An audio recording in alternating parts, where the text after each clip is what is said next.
joining this meeting, and I'll ask Mr. Abri to continue from here. Thank you. All right, thank you, sir.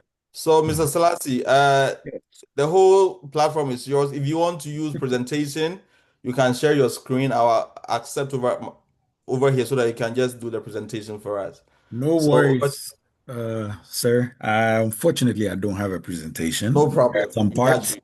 I'll just pull up a picture or two, or maybe Okay, send it good. to you if I can seem to Okay. blow it up, and then that will be about it.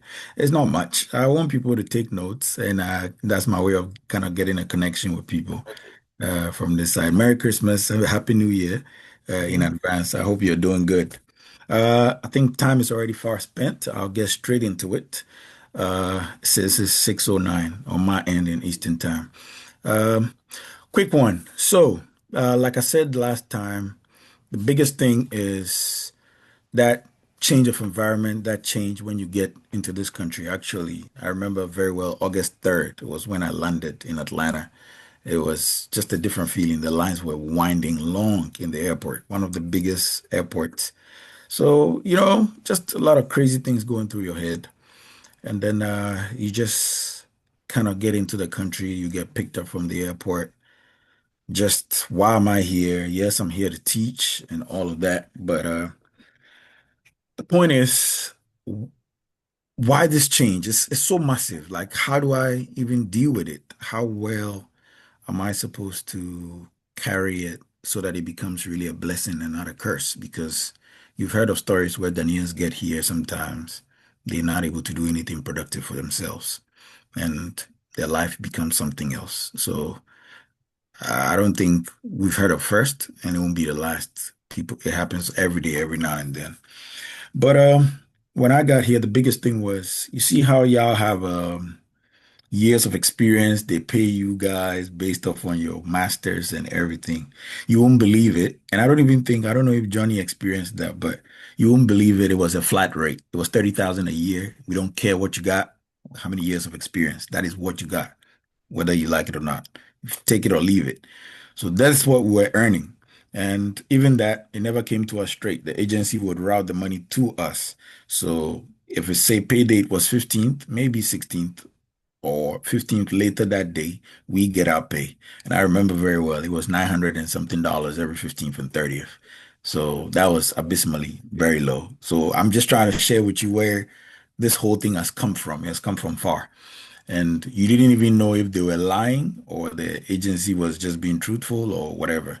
But that is how far it came until I think a year or two after the state decided no, let's have direct access to the teachers and pay them what they're worth and all of that. And that's how the whole system transitioned. Uh, or there could have been some element of corruption somewhere. I don't know. But we just woke up one day and we got a big pay bump, which normally doesn't happen.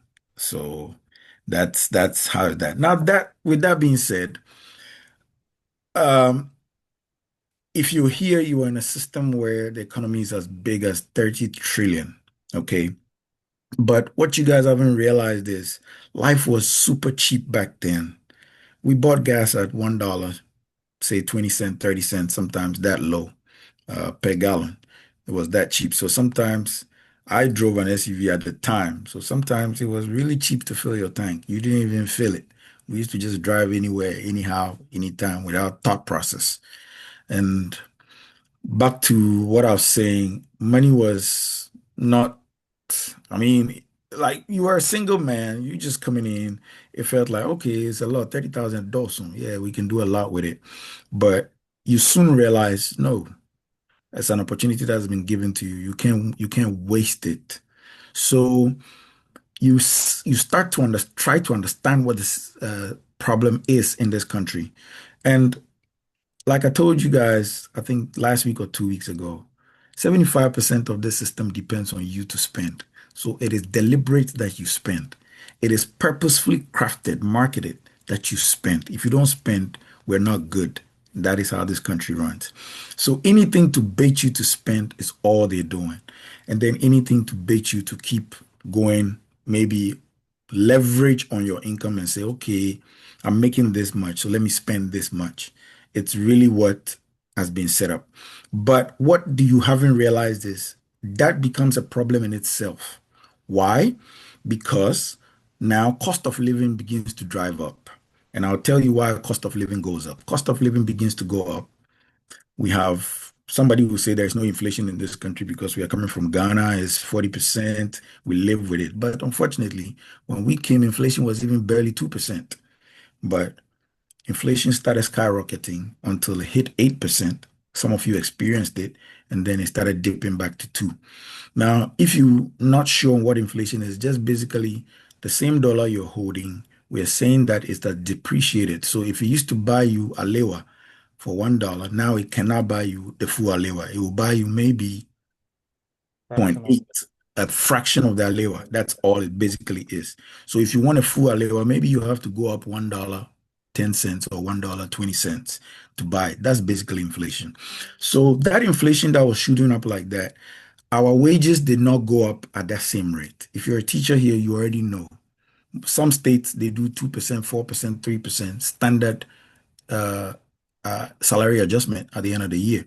So you don't get that type of uh, income or wage adjustment to match your inflation or cost of living. So it keeps you spiraling potentially into debt and drawing you into debt. I'll give you an example. The country we live in is a typical example of it. You keep seeing them saying, oh, the country is in debt. It has 30 trillion in GDP strength, but go and check how much debt the country is also carrying. It's carrying about the same amount in debt because it's been structured such a way where you continuously spend and spiral yourself into debt because your income cannot match your cost of living.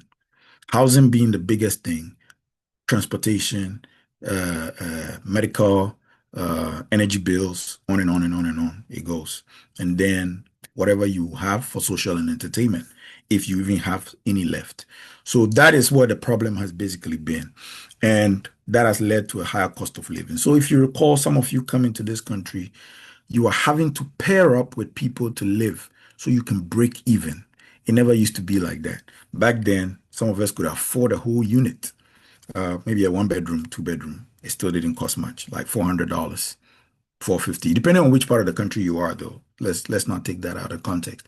But regardless, it was still cheaper. If I was paying, say, $350, $400, then it means somebody across in a very more expensive state would probably pay top of the dollar, probably $600 or $700. But your income matched it, so it made sense. So that was the problem. Then now, to the solution. How do you deal with a situation like that? Because I want to go through the problem, go through the solution, and then now look at personal finance when it comes to individuals and how we can bring that to bear and help in solving these challenges or financial challenges.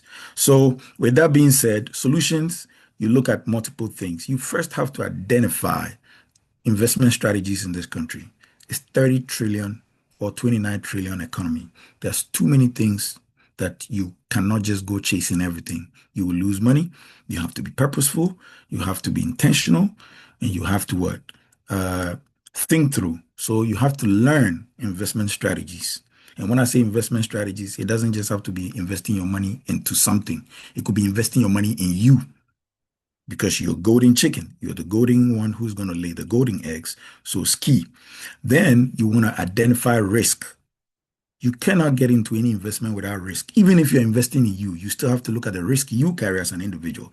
For instance, if you're learning how to drive and you said, okay, I'm going to invest in me while I teach, I'm investing to be the best Uber driver with stars.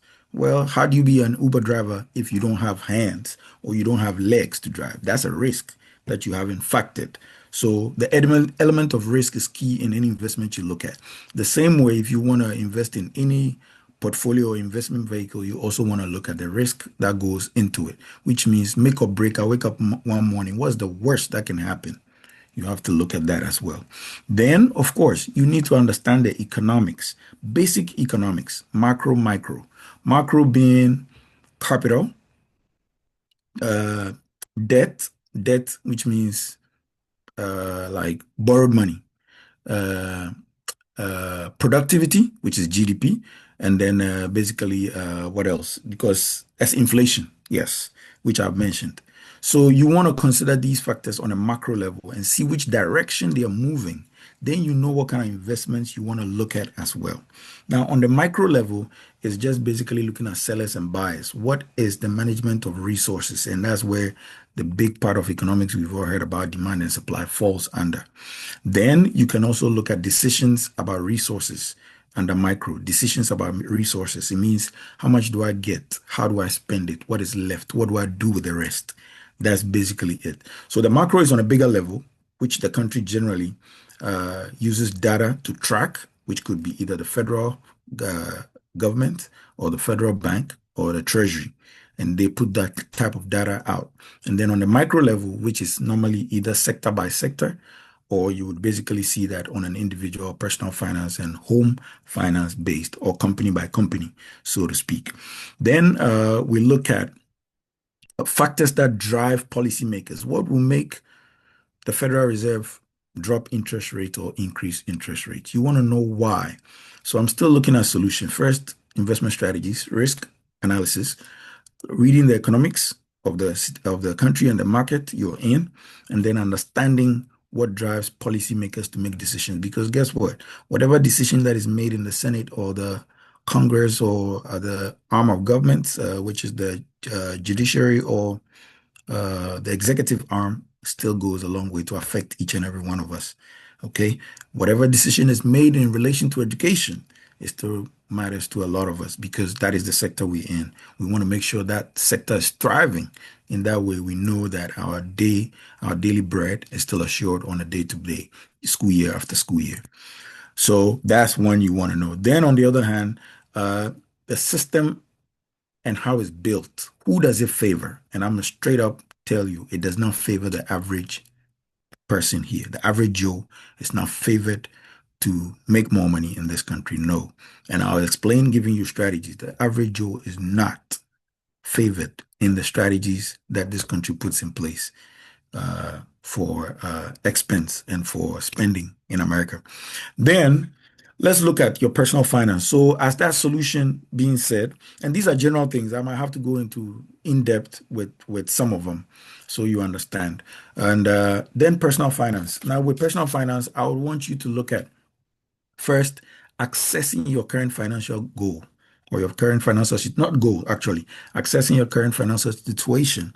What situation do you find yourself in? Are you spending paycheck to paycheck? Do you have leftover? Or are you underwater? When I say underwater, you are not cutting it. It means you're not making it. It means you still have negatives every month. And those negatives rolling over, what do you intend to do about it? And how are you going to circumvent that situation? Or are you meeting it right there at the point of your needs? Or are you going over? Do you have excess left? And what do you do with that excess? Basically. Then you also want to access your household. Your household is key. You are in the house, even if it's yourself, you're still a household. Because remember, for most of us, look at it as a 5-year tenure. So you've just been elected as a CEO of your own household financial company. So look at it as that. When the 5-year comes and you do a due diligence, what does it look like on your family balance sheet? Whether you're married with kids or you're by yourself, still look at yourself as a business. Look at yourself as a company, as a corporation, whatever you choose to call it. That's how you want to look at it. In that way, you can do a better financial assessment of your situation currently. Then you want to access your household net worth. Net worth means father, mother works. How much does father bring home? How much does mother bring home? Combine it. How much does it give you? What do you have on your expense side as against your income side? How do you balance that? That is more like the day-to-day thing we do, where your checking account, your savings account, what you spend on, what you have left over, what you do with the excess. Even if it's you by yourself, it's the same. How much do I bring in net income? How much do I spend on the different things that are made up in my household? Then you want to now look at your financial goals, the future, 5 years time. What do I want to see in between the 5 years, the first 2 years? How do I have checks and balances in place? What do I want to see in the first 2 years? What do I want to see in the first 4 years? In the 5th year, what should be happening when I'm preparing for transition or when I'm preparing to go back home, when I'm preparing to go to another country? Either way, you still want to have a game plan and a goal What do you want to attain? Do you want to see $50,000, $100,000 in your account on checking before you get out by the 5th year? It's possible. If that's your goal, you want to put things in place to work towards that goal. So these are things that you want to look at as a household. Okay. Now, I also want to mention some physical assets that if you haven't paid attention to, you have. A typical physical asset is your time. The last time I recall saying that your time is an irreplaceable asset. It's the most valuable that we have on this planet Earth that we've come to. So every single day, every single minute, second, hour of your time is basically an asset that if it goes, you cannot replace. Now, the value you put on it is also able to determine how much you can rip in or bring in. So you exchange 8 hours of that for your employer and they give you something back, which is your wage or your salary. They deduct something called taxes. That is your biggest and number one asset. 2, your second asset is your experience. Some of you come here with 16 plus years of teaching experience. That's humongous for a teaching career. That when you come here, you don't find too many because you realize some are retiring. Yes, you might not be able to retire here and make that kind of retirement money here, but you've already brought 16. So that puts you on a high scale pedestal. All right. And if you have a master's, a PhD in addition, further up. So your experience, your skill set is your second most valuable asset that you have as an individual. That is why you even came into this country in the first place. Because guess what? Somebody took your transcript. The time you put in the university, be it Cape Coast, Winneba, Legon, whatever tech you went to, those 4 years you put in is paying off right now because it has become a skill set. And those years of experience of doing it in Ghana, somebody has paid for, has assessed it through your transcript and has brought you here and has put you on a scale to earn that specific amount in wage. So that is a strong physical asset after your time. Then your next is your soft skill set, of course, how well you communicate, how well you understand technology, how well you can navigate and deal with things under pressure. All of that is another soft skill set in addition to your education and experience. Then, of course, if you never thought about it, passive assets. I believe if you have a passive business or side hustle that you do, is also one of it. If you are growing a portfolio, an investment portfolio that you had back in Ghana, or you want to build something here, then that is also a physical asset. Now look at your liability side. On the liability, your spending habits are your biggest liabilities. Who are you? Are you a big clothing person? Are you a big technology person? We all have that demon. Trust me. Listen, no matter how we laugh and smile a bit about it, if you look at it, that takes money from you, sometimes uncontrollable, without even realizing that you're already doing it.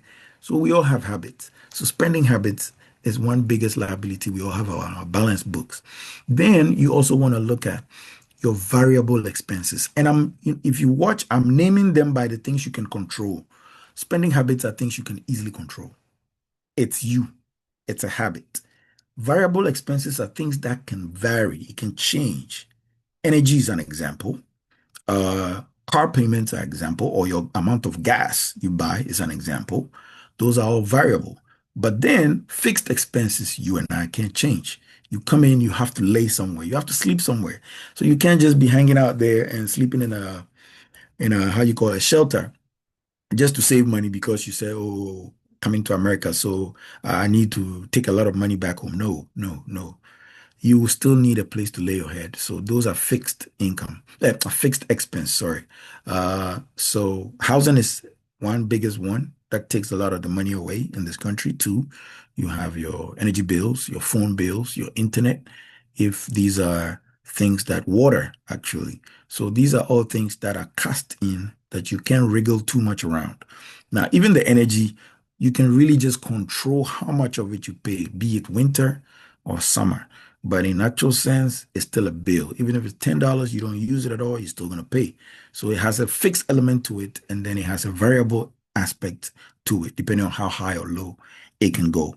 So that's for your liabilities. Then I want to go into now that personal finance. Now, understanding your physical assets and your liabilities. Now let's go at looking at your understanding the credit system. This is a country that thrives on a credit system. Unfortunately, I'll give you a story where I had a Jamaican friend who came here the first 3, 4 years. She didn't want to take a credit card and did not. Funny enough, she was transitioning. She was going to get a house, and it was a big deal. They run the credit, they barely seen anything, any type of transaction, any type of footprint financially from her. So it turned out they dinged her big time. The deposit she was supposed to put down was a certain amount, but they increased it because they were not sure of what your spending looks like. We are not forcing and saying that at all costs, if you can't handle debt, go and take it. But we're saying that it is a necessity to open certain doors for you at certain levels when you're going through the system, if you intend to stay. I understand if it's 5 years, you intend to go back home, then you don't even need to worry about it. You might just do it for the sake of getting the points and getting some extra dollars on top of when you spent and put their money back. But aside that, there's not really much gains to it. But if you're intending to stay here long term, looking long term, then of course, these are things where you want to look at and be careful about because they can always come back to bite you. All right. So the credit system has for me, I've come to understand it has 5 main pillars. All right. I'll go through them as well. Now, those 5 pillars is such a way where the history of your credit contributes 35%. 35% is the history of your payment. It means you took a credit card for $1,000. How frequently do you pay? Have you ever missed a payment? Did they ever try to draw a payment from your bank? It was red because they couldn't get any money. That's going to hit you. That's something that would ding your credit score at 35%. And the credit score is just a number that the financial institutions, which are data collection end of the financial institutions, compile to give to the banks or other financial institutions, telling them how you spend and how your money habits look like on a month-by-month basis or day-by-day, basically, so to speak. So that payment history contributes 35%. The amount you actually pay contributes 30%. So if you had $1,000 and you used only $300 and you paid back $280, that's a huge repayment at the end of the month. And you just left with what, $12 or whatever? That's a huge repayment at the end of the month. So that contributes a whooping 30%. So you realize the first two alone is more than half of your credit score, 65%. Then the 15% is the length of your credit. Now with this, you can control it. If you came in 2023, of course, your credit score will be based off on the length you have, which is not even up to 3 years. So that you can't do much about because it is tied to how long you've been here, and not even that, how long you actually have had the credit card or the credit system. So that contributes another 15%. Now, with the amount paid back, it's always important before I even continue to the fourth pillar. Remember, first pillar, payment history. Second pillar, amount paid. But it's key. If you recall, I did say $300 out of 1,000. Why? Because it is advisable that you utilize 30% only of that debt. If you go beyond 30%, the perception, yes, the credit score will drop, but just also remember, if it's something you cannot afford to pay, you don't want to go too high. It means now you're going to have to be doing small payments. Yes, you will get your credit score accurately scored, but it would also look on your score as we gave you 1,000 in full debt. You ate almost 90% of the debt, which means you are a little desperate. That's what it is. The beauty of this system is we want to be able to give you the credit, but you want to show us that you don't really need it. That's excuse my language, the nonsense behind it. We are giving it to you, but show us that you don't really need it. So just use a little bit and kind of pay back, and we're good. It shows us the strength. So in effect, it's a little hypocritical, but that is how it is, and that's how they score it, and that's how they built it. So you and I are not going to change it right now. Then number 3 is length of credit, 15%. How long you've had that credit system or credit card. Then new credit, it contributes 10%. New credit, there's a certain number when you exceed, it becomes a negative. But if every month you're applying for credit card, that's a negative. But it contributes 10%, which means you want to wait and appreciably intermediate time, anywhere from 3 to 6 months or a year, or sometimes even finish paying the old one off. Let it lay around for another month before or two before you apply for a new one. In that way, it is showing that extra 10% of strength for you, adding to your score. Then, of course, types of credit is the fifth pillar. Types of credit. We call something revolving credit. Revolving credits are basically your credit card, things that revolve. You constantly use and just churn out. All right. So that contributes 10% as well. Then, aside the revolving credit, of course, if you have a car loan, you have a mortgage, all of that, they're not considered revolving. Those are standalone. But because they know you're making payments on them, every decrease you have on them, it goes ahead to affect your credit score positively. Now, both of those, so to speak, the car and the mortgage use a system of amortization. If you've paid attention a little bit to amortization, it doesn't touch the principal. It keeps touching the principal and the interest. You're paying a lot more of the principal interest than the principal. So it can seem like you're paying, but you're really, really not touching the principal. So you have to now be purposefully targeting maybe an extra payment towards the principal so you can impact the interest lower and lower and lower towards your 0 point or point where you've totally finished repaying. For me, I think it's almost time. Now, I'll also look at some major vehicles you can invest in now that you've realized what your assets are, your liabilities are, all of that. You can look at some major investments from the top to bottom. I look at them as going from the safest to the riskiest. And the treasury bills or the treasury bonds, no, treasury bills and bonds are the number they consider the safest. Why? Because once again, the world trades in a dominant currency called the US dollar, and most of these bonds or treasuries are denominated in the US dollar. So there's a perception and basically a military backing to establish that, yes, the dollar is a safe haven. Now, they used to have the gold standards up until 1971. If you've ever heard of something called the gold standards was when America used to have gold, and based off the gold that they held, they expended, which means they spent money. But it got to a point, two of their presidents had to call off the gold standards. I think Nixon did that in 1933, and then Roosevelt did that. No, Roosevelt did that, sorry, in 1933, and Nixon did that in 1971. Now, why did they do that? They wrote a lot of, basically, simply put, they were spending way more than they had gold to match. So they had to drop the gold standard. Then it opened up the ceiling for their debt, so they could issue more debt for people to carry. Now, those debts are basically what you sometimes hold as treasury and bonds. A bond is simply an IOU from the government. They take your money, they give you a paper and say, we'll pay you 10% or 5% after 10 years or after 20 years. Basically, that's a bond. Treasury, basically same, issued by the treasury. They give you a paper, you buy it, and then they have an agreed interest rate they're going to pay you, and then you give them the money, they give you a paper in return. When it matures, which means when it's time, you call it, and they would fulfill it or they'll pay it.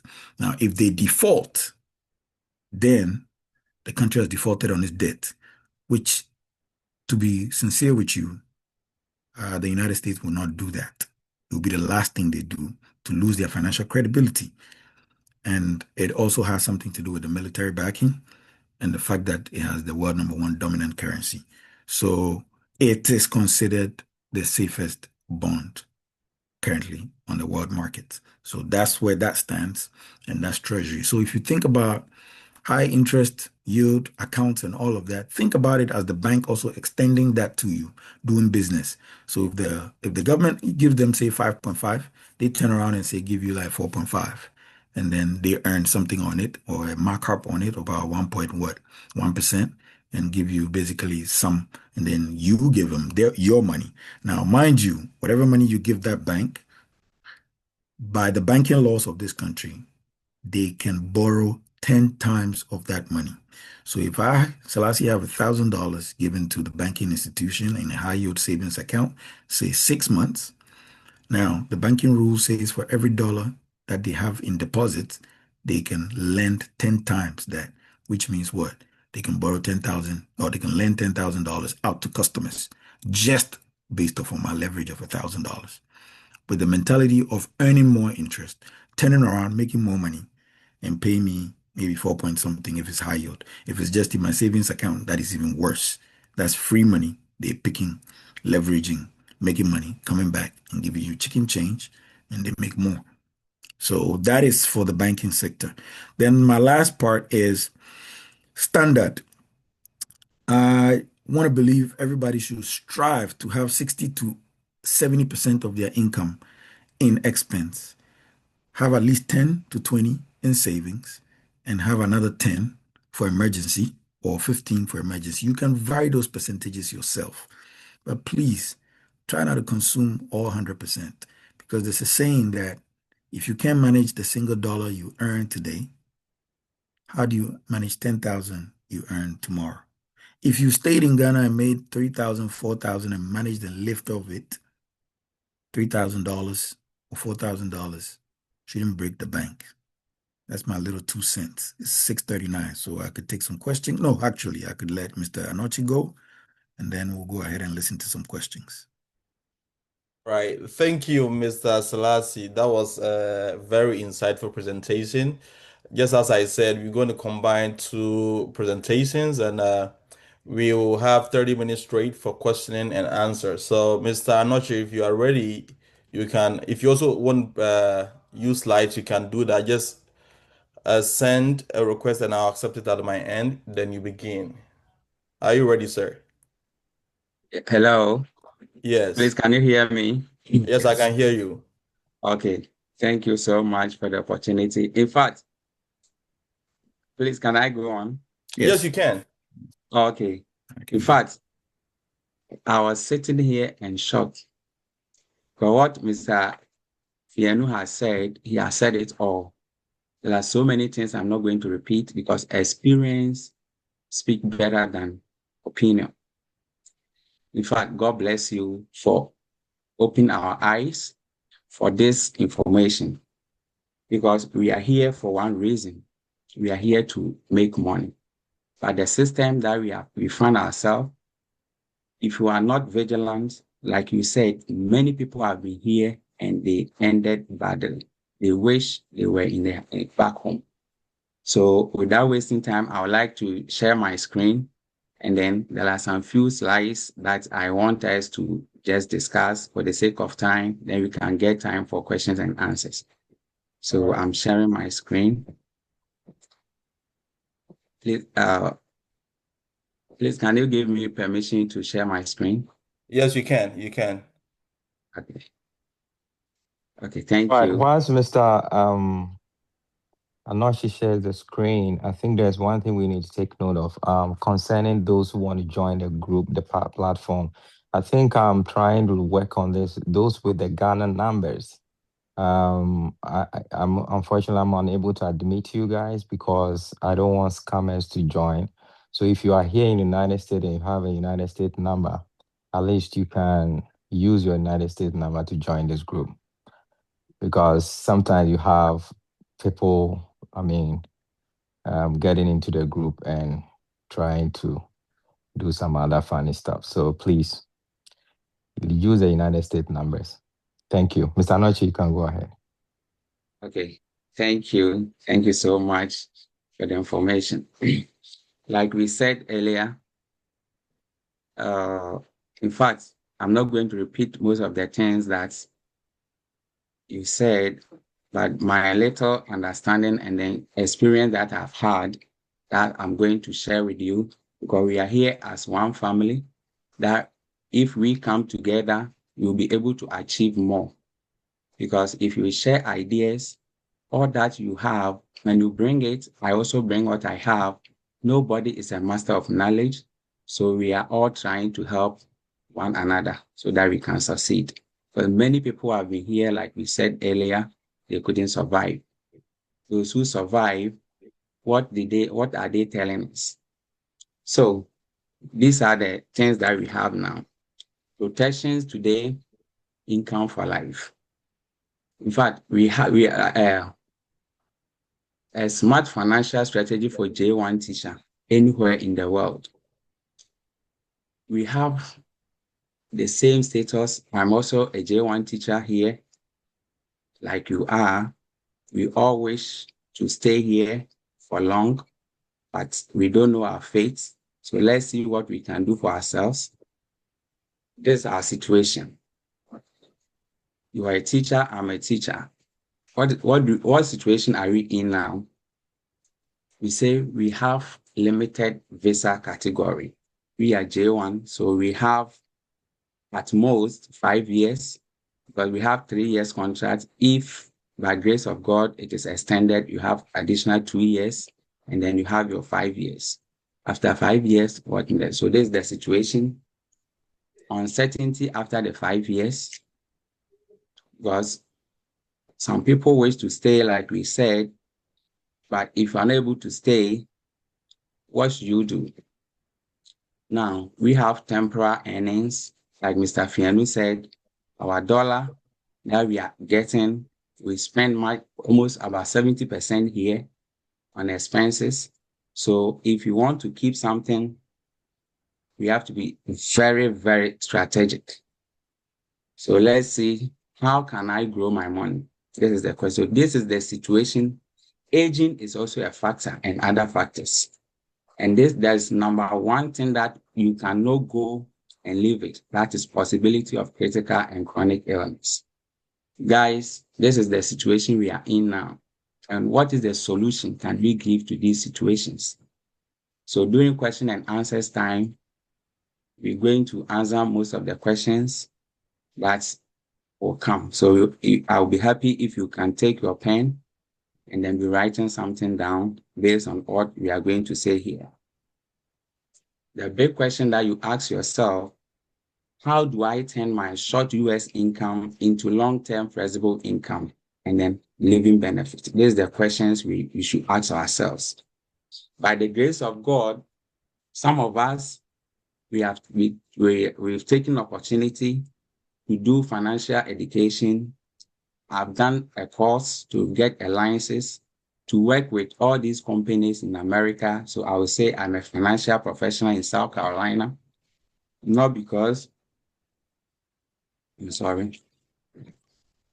because I want to understand something so that I know the decision I will take.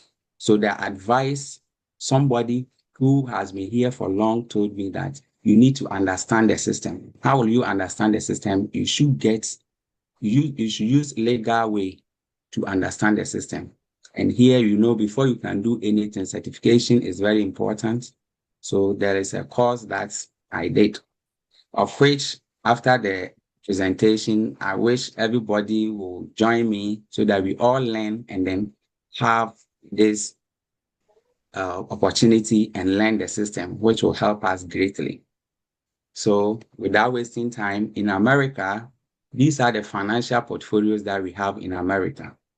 We have checking, savings, certificate of deposits, we have 401k, TSP, 403b, independent retirement account, which is IRA. We have Roth IRA, stock, Bitcoin, cryptocurrencies, annuities. We have life insurance, bond, college fund, social security, and then pension. These are the portfolios that you have to invest or put your money in. But if you are going to put your money in, what idea or what understanding do you have about these portfolios in which you're going to put your money in?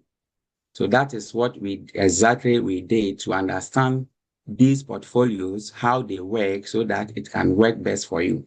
Because you can't just go and put because we came here, we didn't know anything, because the system here is different from what we have back home. So if you come with the first thing that your agency will open your checking account.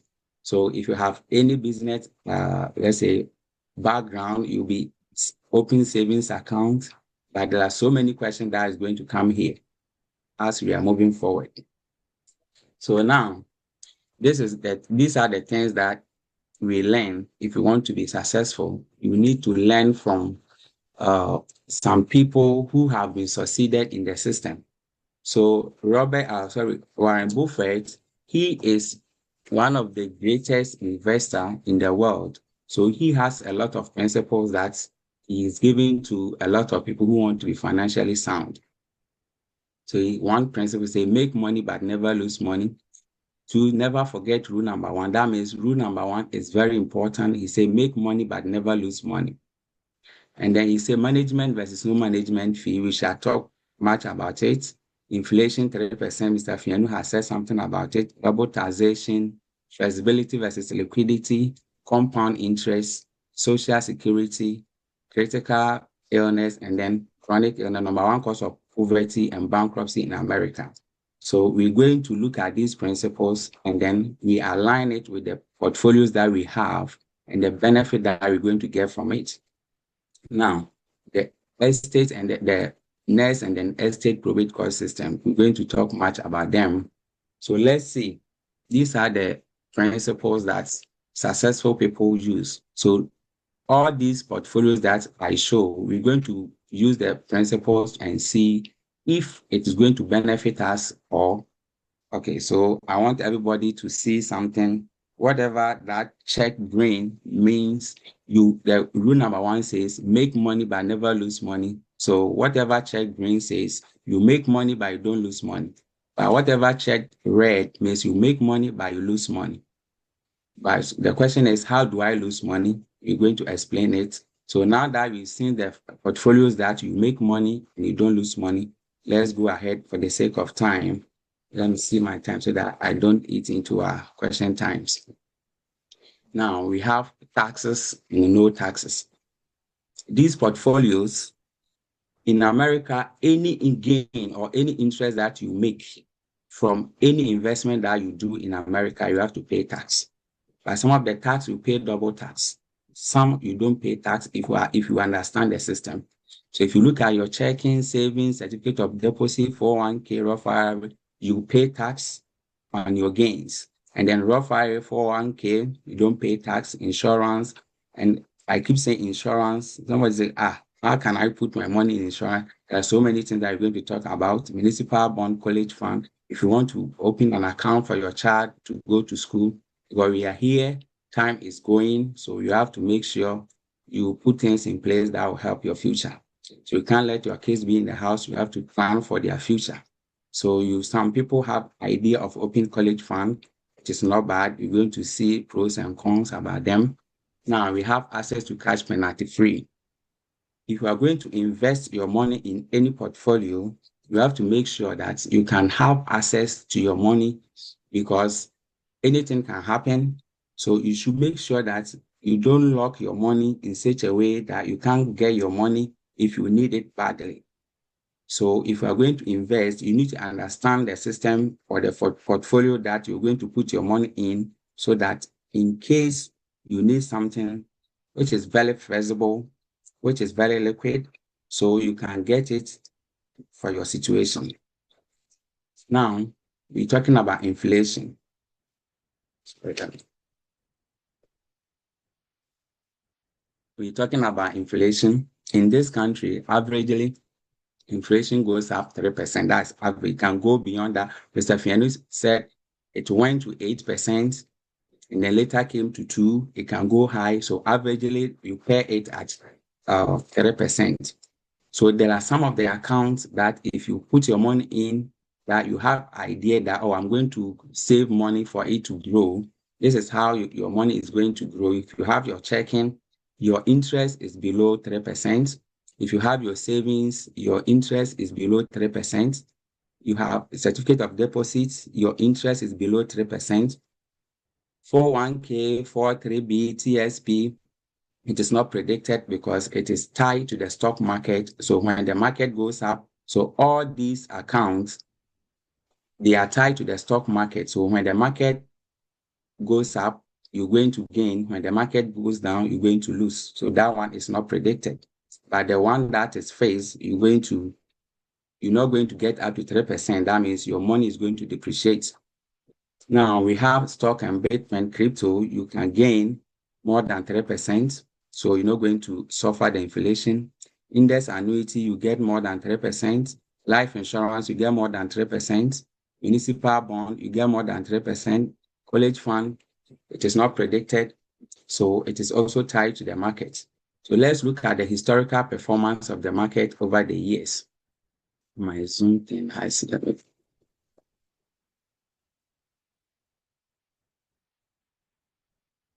Excuse me, I think my screen went back. I just want to hide. Oh, please, I'm sorry, let me.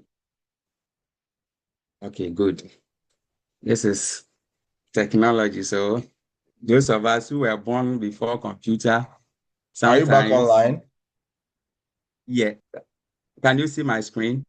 Yes, I can see your screen. Okay, thank you so much. Okay, let's continue. So over the years, if you look at the performance of the market, this is how it works. If you look at those, if you have your money in the stock market, you see, if you look at 1998 to 2022, this is how the market performed. So if you are going to put your money in any investment portfolio, you need to look at how the market performance or the history of the market before you can invest your money, because you cannot just gamble your money, your hard-earned money. So that is it, because for the sake of time, we can't go through it one after the other. So we're going to take some questions and then we can come back and then look at how they perform. Now, he made mention of compound interest, or he made mention of interest. If you look at interest, it's very, very important. Please, I need to hide something here. It seems, sorry, let me. Can I help from my side? Yes, the Zoom has blocked some page of my distance. I can't see all the interface if you can. Or should I project what you sent me? Okay, all right. I'll share my screen and project what you sent me. So that Okay. Okay. I think that one would be good. So that I put. Okay. Now it's okay now. all right, let's continue. Yeah, it's okay now. But I want to. Yeah, good. So we have this man called Albert Einstein. Albert Einstein says that compound interest is 8/100 of the world. He who understands earns it, he who doesn't pays it. So in this country called America, you need to understand some things before you can gain in this country. Somebody said you can't use soccer rule to play American football. You're going to, there's going to be a lot of penalties and a whole lot of fouls, of which the game will not be interested. So for the sake of time, I'm going to speed up and let's see how simple interest and compound interest works. So there are some accounts that works compound interest in America, and there's some account that works simple interest. So he used 100,000 as an example. So if you put 100,000 in a simple interest account, and then the same as compound interest account, their performance over the years. So if you can see my screen, you could see that in year 3, as time goes by, simple interest, you have 130,000, but in compound interest, you could see you have 133,000. It has started outweighing the simple interest account. So let's just fast forward to, let's say, 40 years. In 40 years' time, simple interest account earn 500,000. Guess what? What compound interest account will be? 4,526,000. Way outweighing the simple interest account. So the question is, which account do you want to invest your money in? And I know definitely everybody would like to use compound interest account. And the question is, which account do you think works compounding? Or which account do you think is a compound interest account in America? Let's see. These are the portfolios that we have in America. So in which account are you going to invest your money? If you put your money in checking, it is interrupted because even the compound interest is not working there because you get about 0.1% in your checking and then you get about 0.2% in your savings. So let's see 401k. 401k, TSP, Roth IRA, Bitcoin, they all were compounding, but they are interrupted by the stock market because the stock market uses market index, the S&P 500. So when the market goes up, you're going to gain. When the market goes down, you're going to lose. So which account are you going to put your money in? We found out that index annuity and life insurance, they are green because they are the only accounts in America. I'm repeating, they are the only account in America that works uninterrupted compounding. Uninterrupted compounding. So the question is, which one do you want to use? For the sake of time, we have a lot of, I just want us to go quick so that you'll be asking some questions. I just want to throw some light. I think we may get some time and then, okay. The facilitator has pointed me. I have 10 minutes, so I need to be quick so that we get all the information that I'm trying to give you. Now, let's see. This is very, very important. There's a big question. Please, facilitator, can you read this for me? Because where I have it, this one has broke my thing. Yeah. How many days forward could you survive if you stop working today? This is a very big question here. There are some things that when we are putting things in place, we ignore, but they are very realistic. You will not intentionally say that I'll not go to school, I'll not go and teach. But there's something that can stop you from going to church. Sorry, from going to school to teach. And what do we think will be? We all know that sickness can come to your way unannounced. So if you are planning, you need to put it in your budget so that you plan ahead before it comes. Because if it comes without any plan, you may struggle or you may fumble. So not just any ordinary sickness. We have chronic and critical illness. They are very serious in this country. And we all know that things that are going on the page, a lot of GoFundMe. Is that what you want? That's why some of us has taken it upon ourselves to learn the system so that we can also help our brothers and sisters so that we can succeed. Let's see something. These are the accounts in America. If you fall sick, the only account in America, I think my slide made a mistake. So the green check is on life insurance, not annuities. The green check is on life insurance, not annuity. I will do correction on my slide.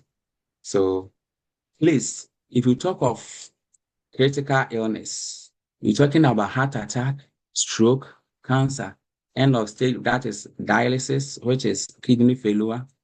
We have major organ transplant, blindness, paralysis, AIDS, first coronary artery, just name them. There are a lot of sickness in America. Back home, there are some of the illness, you don't even know their name, but they are categorized as critical illness.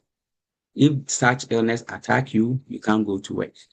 And we also have what is called chronic illness. Chronic illness, that is illness that they don't know what is wrong with you, but you are not fine.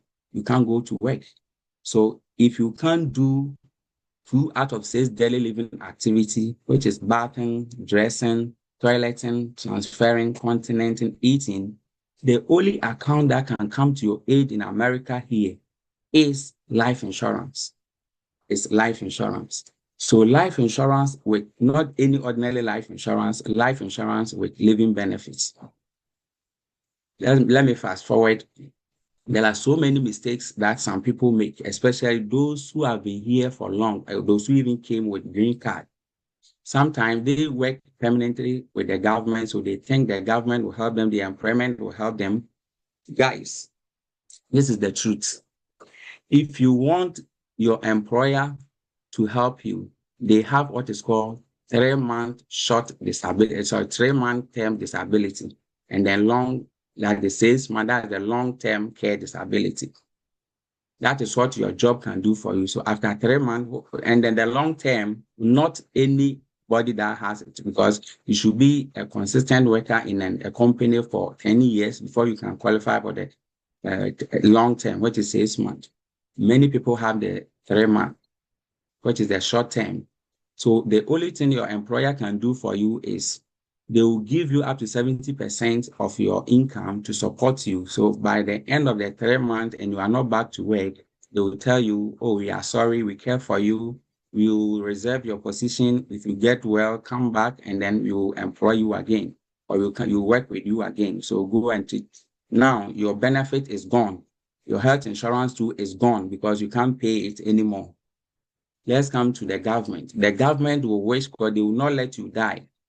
This is the heart, the reason why some of us cry, because we need our people to survive in this country. So the government, before the government will come in, they have something we call spend down. The government will not let you die, and definitely they have to give you some support from this thing.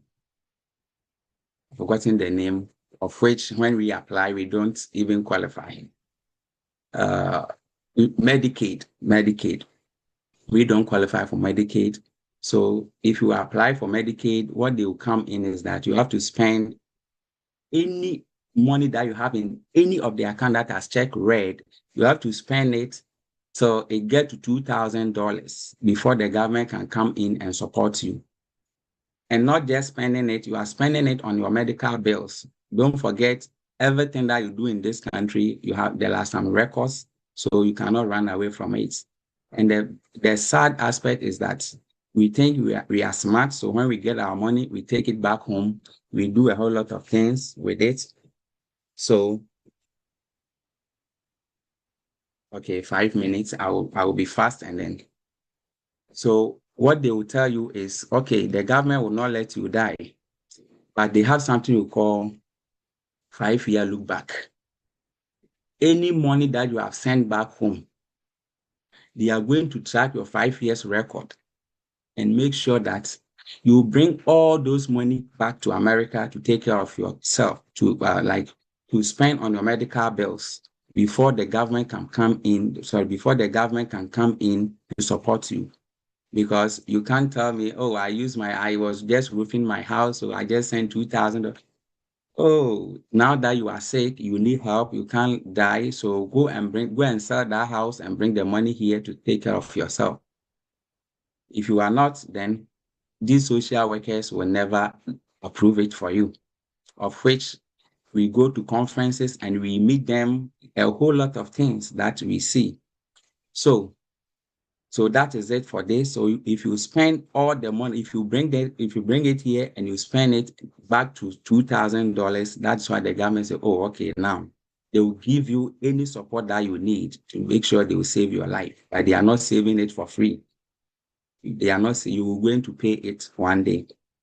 For the sake of time, I'm going to speed up. So what I'm recommending for you is I'm recommending life insurance. The reason why I'm recommending life insurance, there are so many types of life insurance that we are talking about, but for the sake of understanding, when we hear life insurance, we think you have to die for somebody to get your money. No.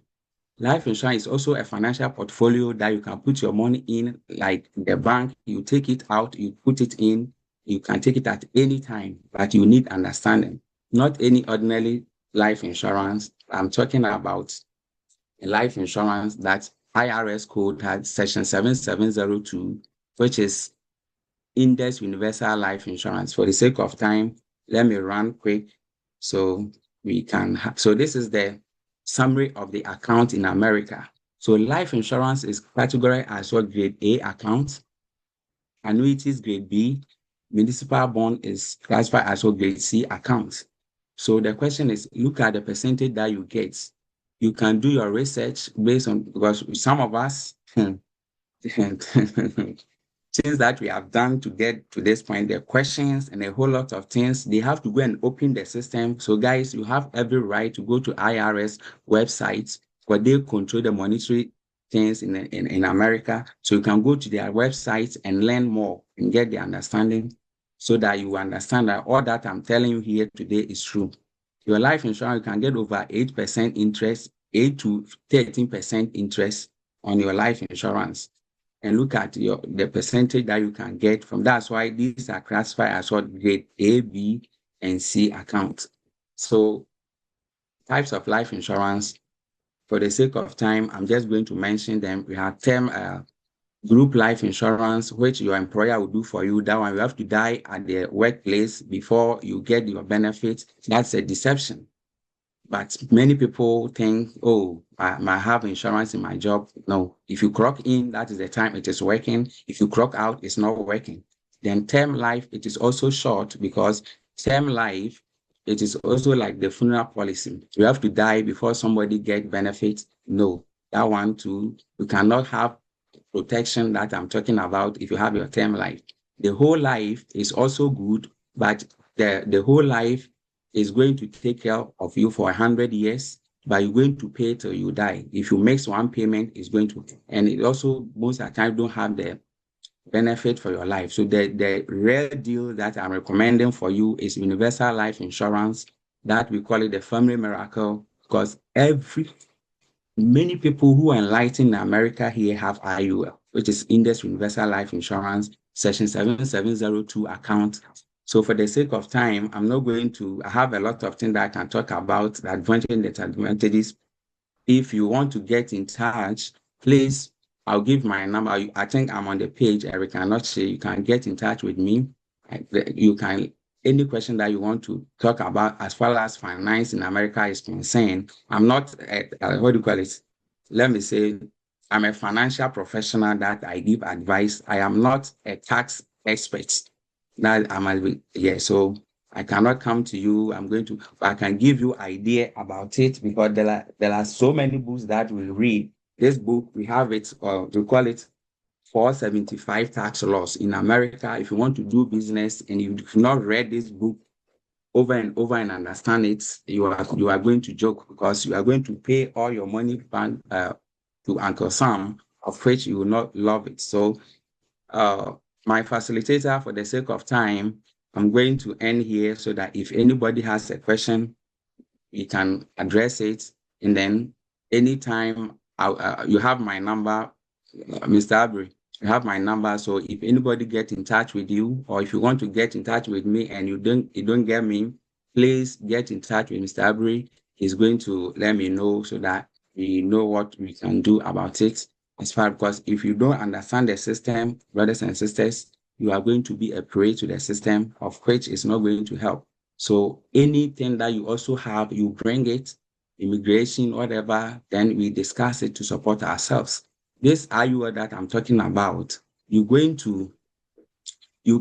me conclude it here. So, this All right, Mr. IUL Anoche. hello, So, Mr. for the sake of time, okay, Yeah. now, from your first screen that you showed us, our current situation, Yeah. can you tell us why a J1 teacher should need what you are talking about right now? So just give us the benefit of that in just 2 minutes because your time is up, and let us know the benefit of what you're talking about. You said IUL, right? So we are on J1. We have 3 to 5 years to live here. When we are going home, what happens? Just brief us in 2 minutes, please. Okay, thank you so much for this question. It is only Section 7702 account that you can access it at wherever you are in the world. IUL, which is Index Universal Life Insurance, is very flexible. So if you leave America and you go back home, it's not going to lapse. You have your money in there, building compound for you. If you don't pay any premium, it's going to fund itself from the policy cash value. so it's not going to lapse. Even if you contribute for just 3 years, it can last for over 14 years for you. So if glory be to God, you are here and you want to continue, they will not tell you, go and pay the years that you did not pay. No. So when you go back home and you want to access money, you can take it wherever you are in the world. It is the safest account that I'm recommending for everybody. And then that I'm recommending for everybody because most of the account, especially I'm using 401k, for example, you cannot take money from your 401k whilst you are outside America. So please, that is why I'm saying that IUL has a lot of benefits. So this is what declaration I want you to say to yourself. I will take action now. I will not get sick for free. I will not die for free. I will increase my financial intelligence. I will make an impact. Because if you have it, it's going to protect you for 121 years. And you can take your money in at any time, at anywhere. So I think, is your question answered? All right, thank you, Mr. Anoche, for the wonderful presentation you've given us. For the first person, I think Mr. Adinura, the floor is yours. If you have any question, you can just ask before the other members can join in. Can I stop sharing my screen? Yes, you can if you want to.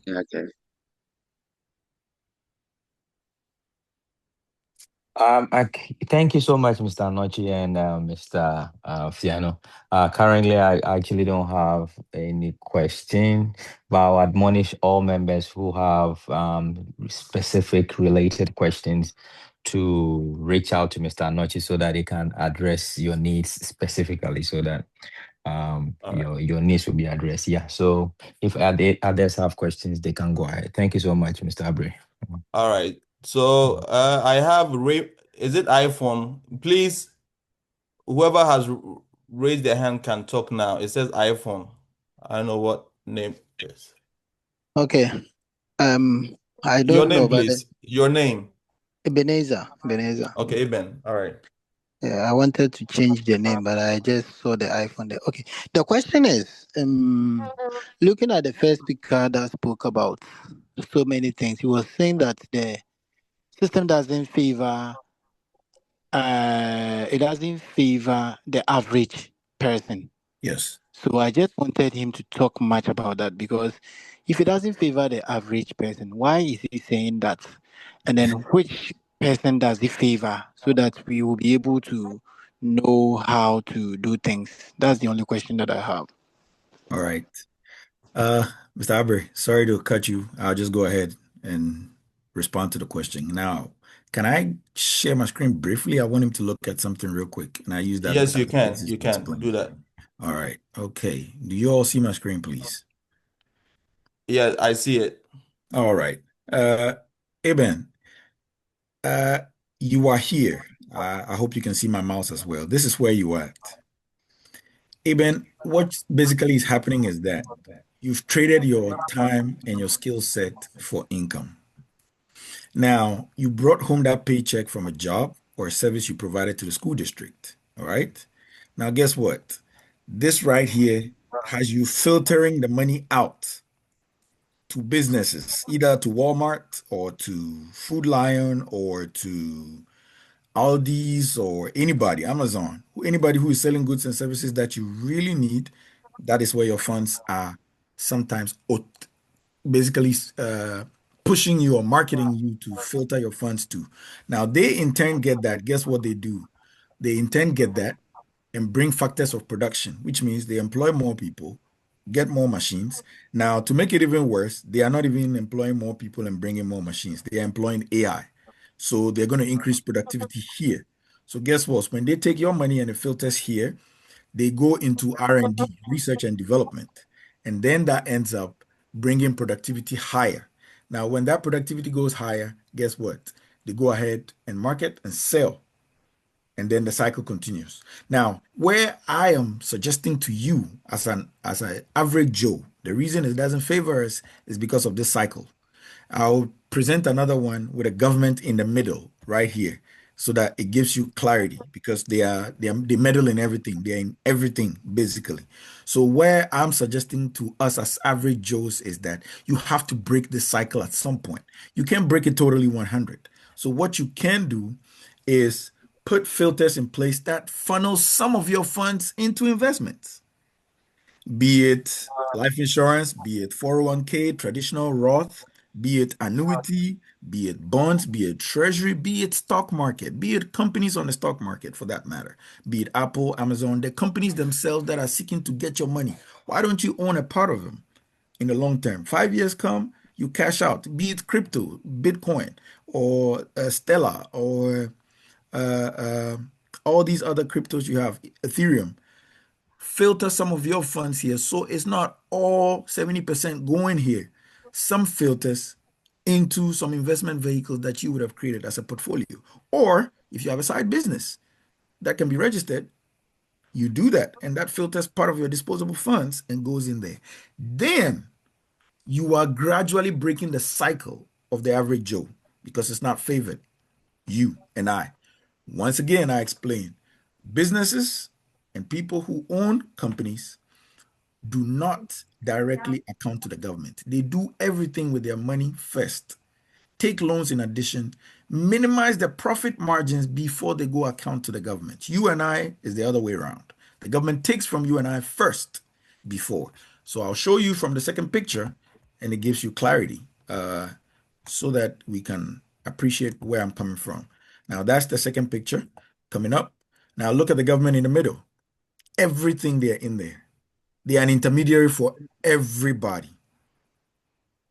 So your net taxes, business, whatever. But the only difference between a business and me or a business and you is the business spends all the money, takes all the loans, pay the debts before they go account to the government.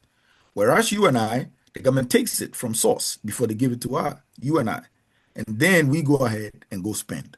So if the average Joe can break that cycle, it will first mean having enough on disposable funds. So controlling your expense on a monthly basis, living low, not as a pauper. That's not what I'm saying, but living with minimal expenses. Then you funnel some of your disposable funds into investment vehicles. Investment vehicles, be it what? Crypto, be it companies, be it stock market, be in whatever Mr. Eric Anochi talked about, be in traditional 401k, whichever one. Now that would have to demand a little more research and some clarity from you.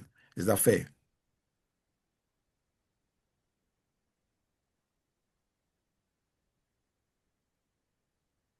Hello, Mr. Raymond. Mr. Ebenezer, is he there? Did he catch it? Ebenezer, right? Mr. Yeah. Ebenezer, are you okay with the answer? Yeah, if I can follow up with another question, like that would be great. Okay. And that one is, I don't know whether it's a question or is a suggestion, or they both mentioned about these investment, and then they talked much about it. They talked much about the cryptocurrency, the Bitcoin, the stock market. But then we have been hearing all those things, but then actually I don't know how to go inside it.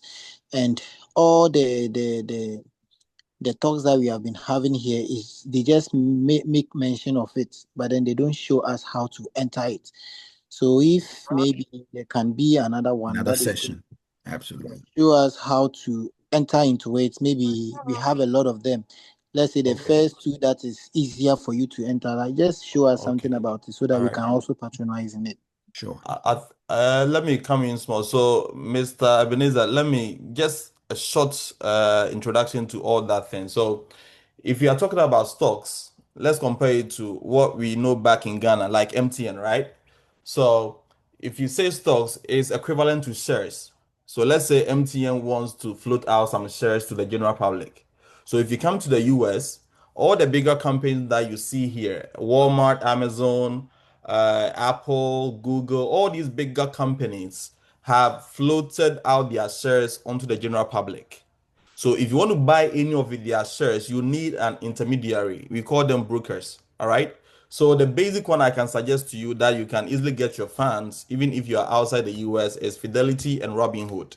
So you can just go and and open an account on Robinhood or Fidelity. Just go to Google App Store, or if you are using iPhone, you can go to App Store, you download, you create an account.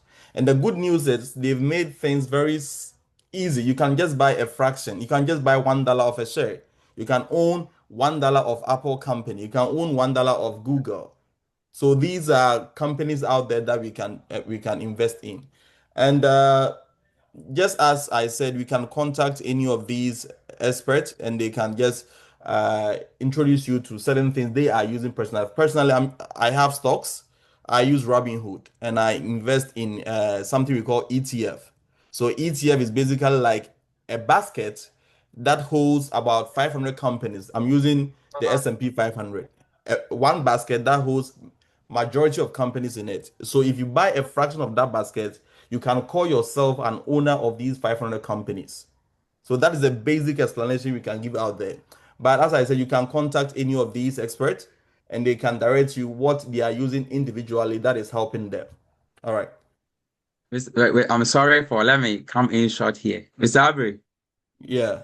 in fact, from here, I need to let you join me because with this understanding, it's going to help a lot. Because all that you are talking about, if you get licenses, because if you want to talk about monetary things in America, the U.S. Patriot Act 2001 says that any money that you are getting, how you spend it, should be known. So if you want to talk about money or if you want to do money work, and if you want to, understand and do it better, you need to get licenses. So you can just use just 1 month to get this license that I have. There's a way that I'll help you to get it, okay? So right from here, contact me and I'll help you because you have the idea, you have the knowledge that if you get the licenses and you get to know more, because if you get the license, you have access to the site. You can just open the account direct because as I'm talking to you, I can just go to Fidelity that you are talking about. I can open their website and then look at how the account works over there. I can go to Nationwide, I can go to AIG, I can go to Transamerica, all the companies that provide financial services to the general public. If you get the licenses, you have access to it because you are an asset that we need to help our people. Thank you so much. All right, brother Alan. Is it okay? Yeah, bro Alan. Yes, you are on the floor.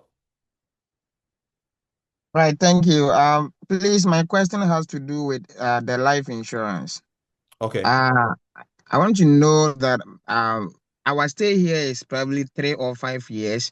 So my question is, after our stay here and assuming we are leaving and returning home, are we going to get all our principal? Are we going to be able to withdraw our principal plus probably an interest? Or once it's life insurance, unless something happens to you before you can have your benefit. Thank you. Mr. Machi, over to you. Okay, thank you so much for this beautiful question. If not for the sake of time, like I'll pop up a slide to explain it very well for you to understand. But for the sake of time, let me come in here. I made mention of types of life insurance, not any ordinary life insurance. There are some of the life insurance that they advertise it on the radio term, that one. You cannot take money in it unless you die before somebody benefits. So the IUL is designed in such a way that you can have access to it wherever you are in the world. So you can see your account, you can manage your account even back home in Ghana. Because America has said that they will not let your hard earning income go out. They make sure they want to eradicate money laundering. So they will make sure you have the right access of your money. And the same America can use law to take your money back from you. This your money that you are talking about, they can, based on law, they can take it out from you. Because God forbid, let me use this scenario. If you pass away, let me use myself. If I pass away, all the accounts, all the money that I have in my check, any investment that I'm doing, with the exception of life insurance, the IUL, all the account will be frozen all your money in there will be frozen, and it will go to what is when it freezes, it is called it will go. Your debt that you are paying whilst you are alive. If you die, it is called an estate in America. So when you die, they are going to take this money or this estate to probate courts. So the probate court are going to make sure that all the debt creditors, all the debt that you are owing while you are alive, they are going to take it from you, so that the remaining goes to your benefit. And it can take about 46 months in probate court. You can Google probate court near me, and it's everywhere in America, unless you understand the system, or else you are working, but they can take your money back from you. But it is this IUL that doesn't go to probate if you have your money in there, and you can take it back when you are in the house. But don't forget, there are some rules govern it. So for the sake of time, you can get in touch. I'll sit down with you and explain things for you to understand better. Okay, thank you. There's a question in the comment section. Someone is asking, is online savings safe and worth putting our money there? Any advice on health insurance since my agency doesn't allow me to join the school district one? I suggest we also we do education on tax filing, especially for new teachers. All right. So this year, we have a teacher on the platform who is, I think he has a green card now, but he's still on the platform. He's a CPA. He can help you file taxes. I was wishing he come on this program, let us know how taxes are filed. But the few answers I have for your question. Online savings, yes, I have an online bank account that I use. So we have something called high yield savings account, as Mr. Selassie mentioned. So high yield savings account uses compound interest. And since we are all very good math gurus, when you say compound interest, it is very different from simple interest. Your traditional bank account or savings account uses simple interest. It means they calculate interest on the principal, and that is it. So if your money is going to stay there for 5 years, they will calculate interest based on that startup principal that you deposited in the account. But for high yield savings account, they calculate interest on your interest plus principal. Let me put it this way. So let's say first month you have $500. They calculated 4% of interest for you. Now you're going to have 4% of that $500. The next month, that total amount you have in the balance or the cash brought forward, they are going to calculate interest on that again. The following month, the same process. So that is the benefit of compound interest. So online banking are the only banking that usually offer good rates on compound interest or good rates on your savings because they don't have brick and mortar shops. And make sure if you are going to deposit your money into any online bank, they should be FDIC insured. Federal Deposit Insurance Company, or is it commission or corporation? Is FDIC. All it means is the federal government steps in case you have a deposit up to 250,000. It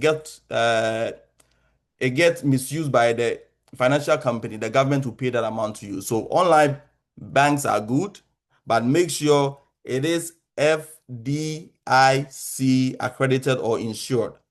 I have one. If you want to look into it, I use my Banking Direct. They offer me 4.25% on every deposit at the end of the month. And just as Mr. Selassie mentioned, every year inflation goes up by 3%.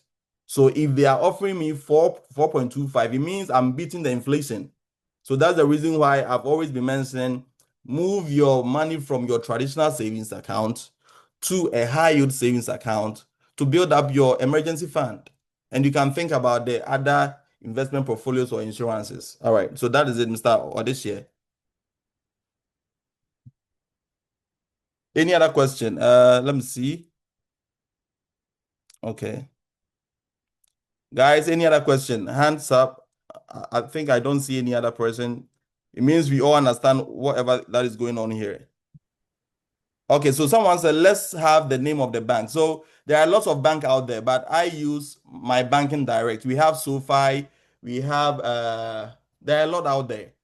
A lot. So just go to either Google or ChatGPT. Just type online banks that offer very good interest on high yield savings accounts that are FDIC insured. That should be the key word before you start crying about your money in the future.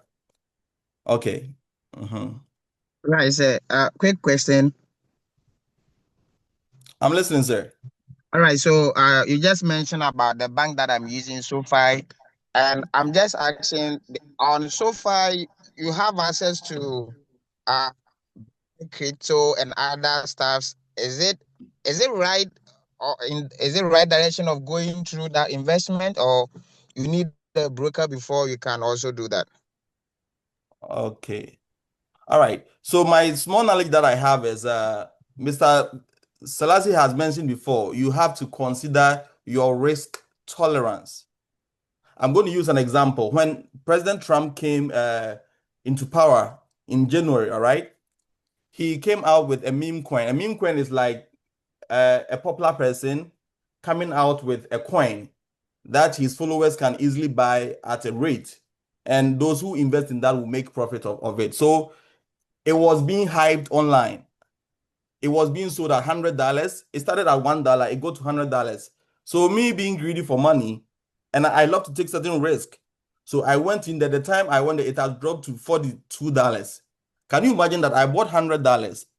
So one coin was selling at $42. So it was like two coins that I got. Now, because of the actions of Mr. T, let me put it that way, because they may be listening, because of the actions of Mr. T, whether good or bad, now the coin that he came out with has dropped to 4.29%, one coin.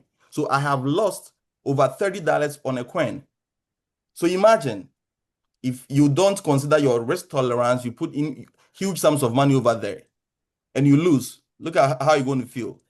But in the worst case scenario, if you want to invest in stock, go and research about ETF. I explained it's a basket full of different companies. So any amount that you buy, at least if one company is falling out, the other companies will, socket it down. All right. So go and research on ETF. The best ETF you can invest in is VOO. There are a lot out there. So research on ETF. If you want to go into stock, that is the safest for we Ghanaian teachers. We don't want hassle.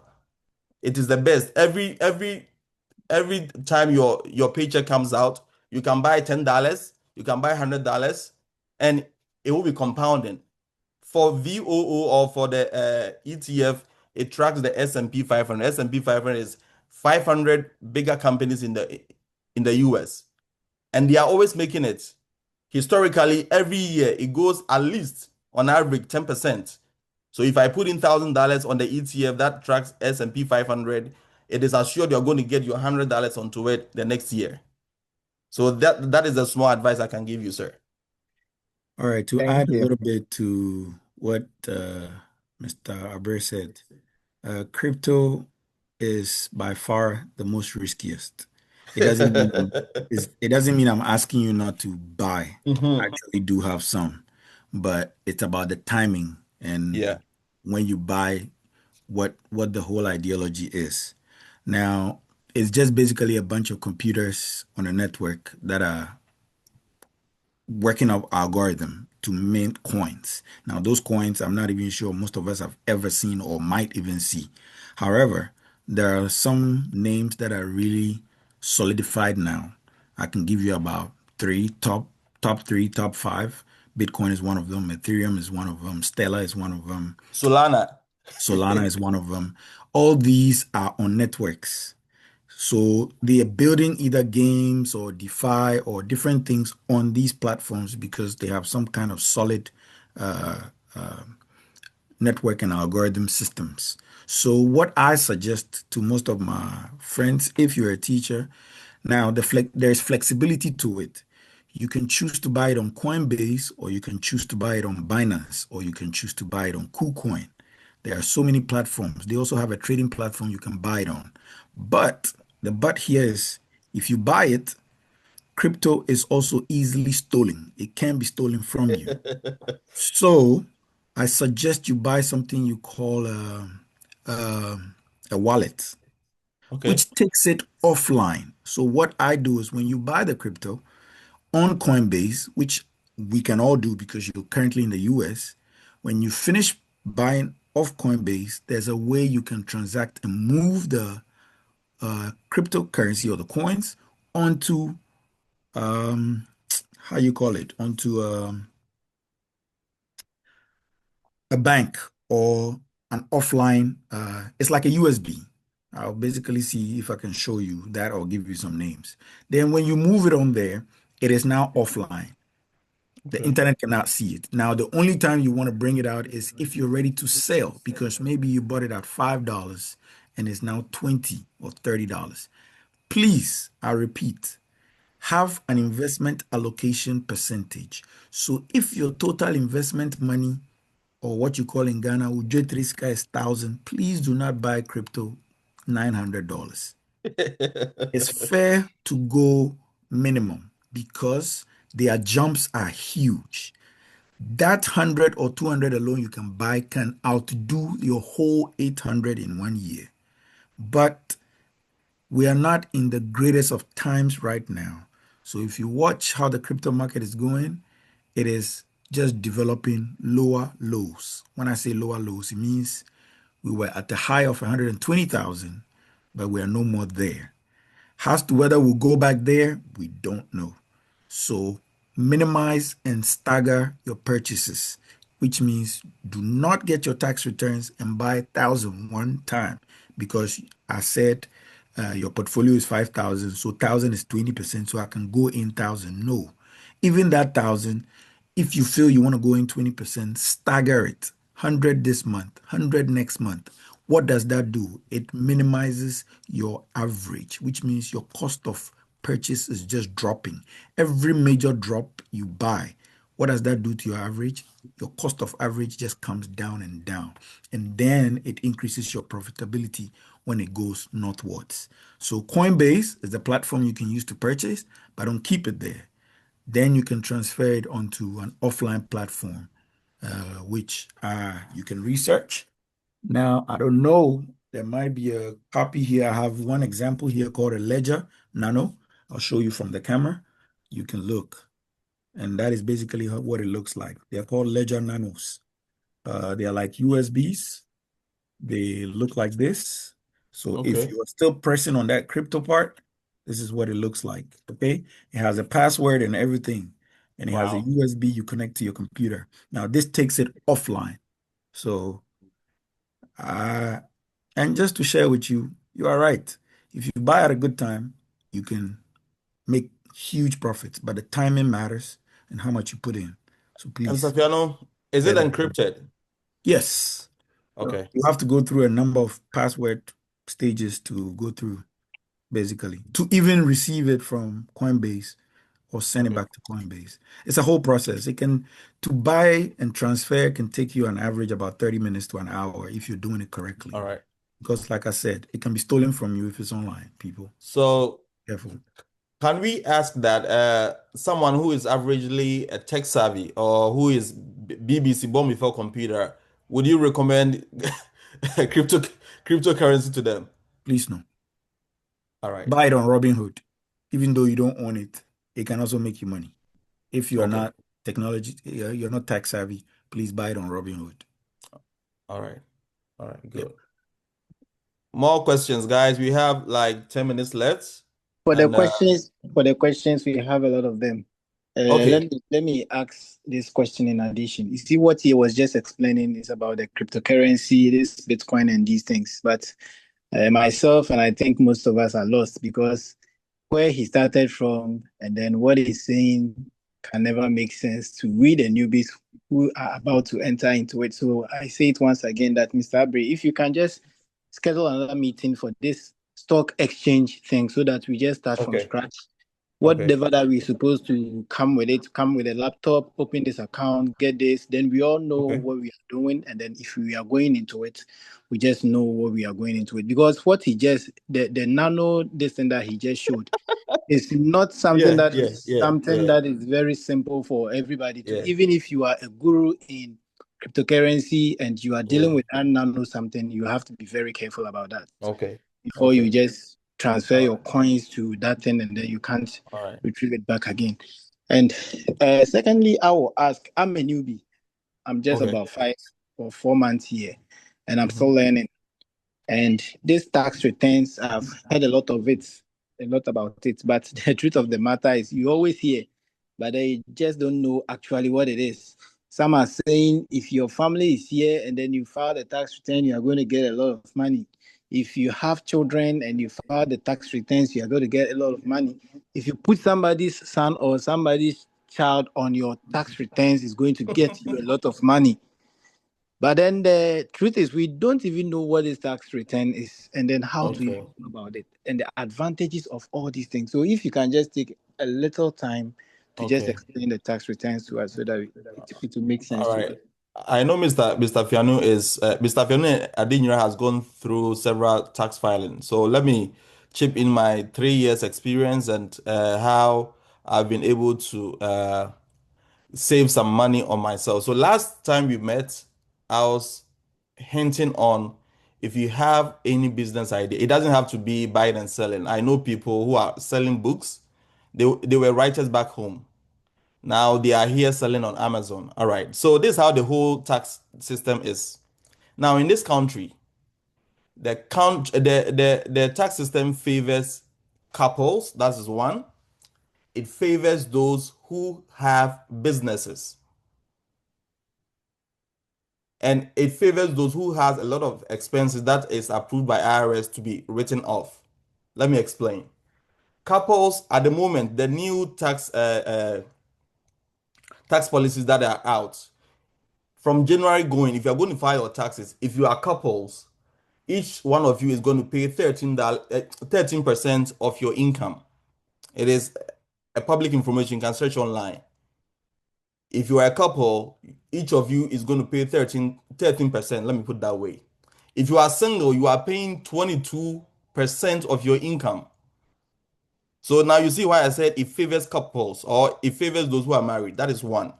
Now, if you have a child, you are paying for their daycare, you are paying for their other stuff.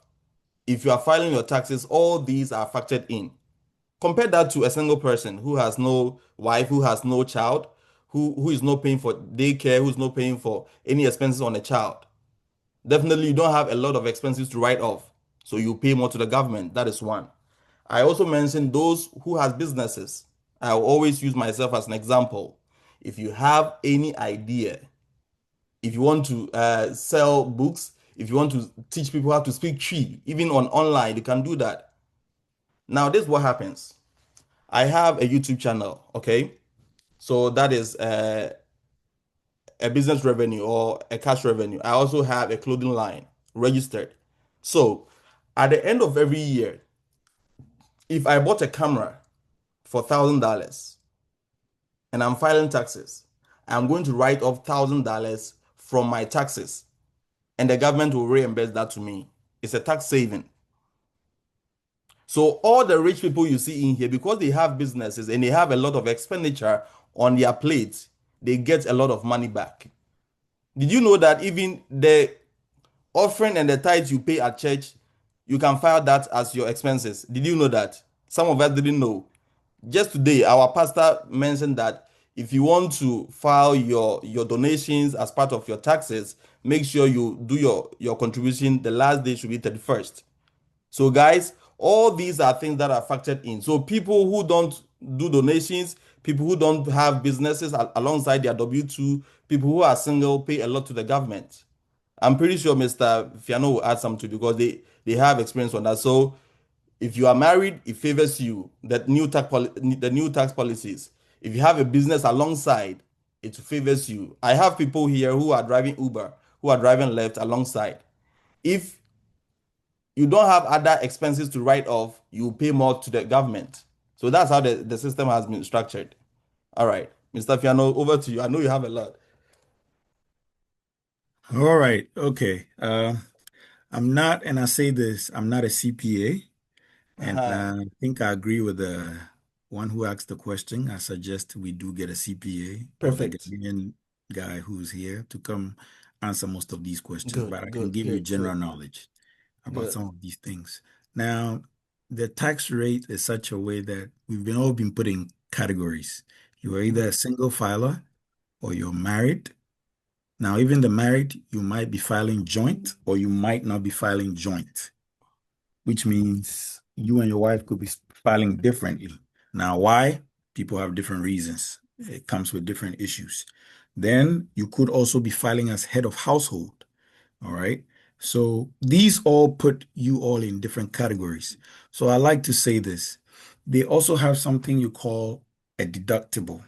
Now, the government puts a ceiling amount that if you are single, no matter what, there's a certain deductible that they believe, okay, this is what you would have expended, which means this is what you would have spent in different things. So you want to take or use that to leverage. So I'll give you a typical example. Let's say 100,000 is what you make. Now, 100,000 for a single filer, the first 10%, the first $0 to $12,000 is taxed percentage. So you realize that as your income increases, your bracket changes. So the first $12,000 is 10% tax.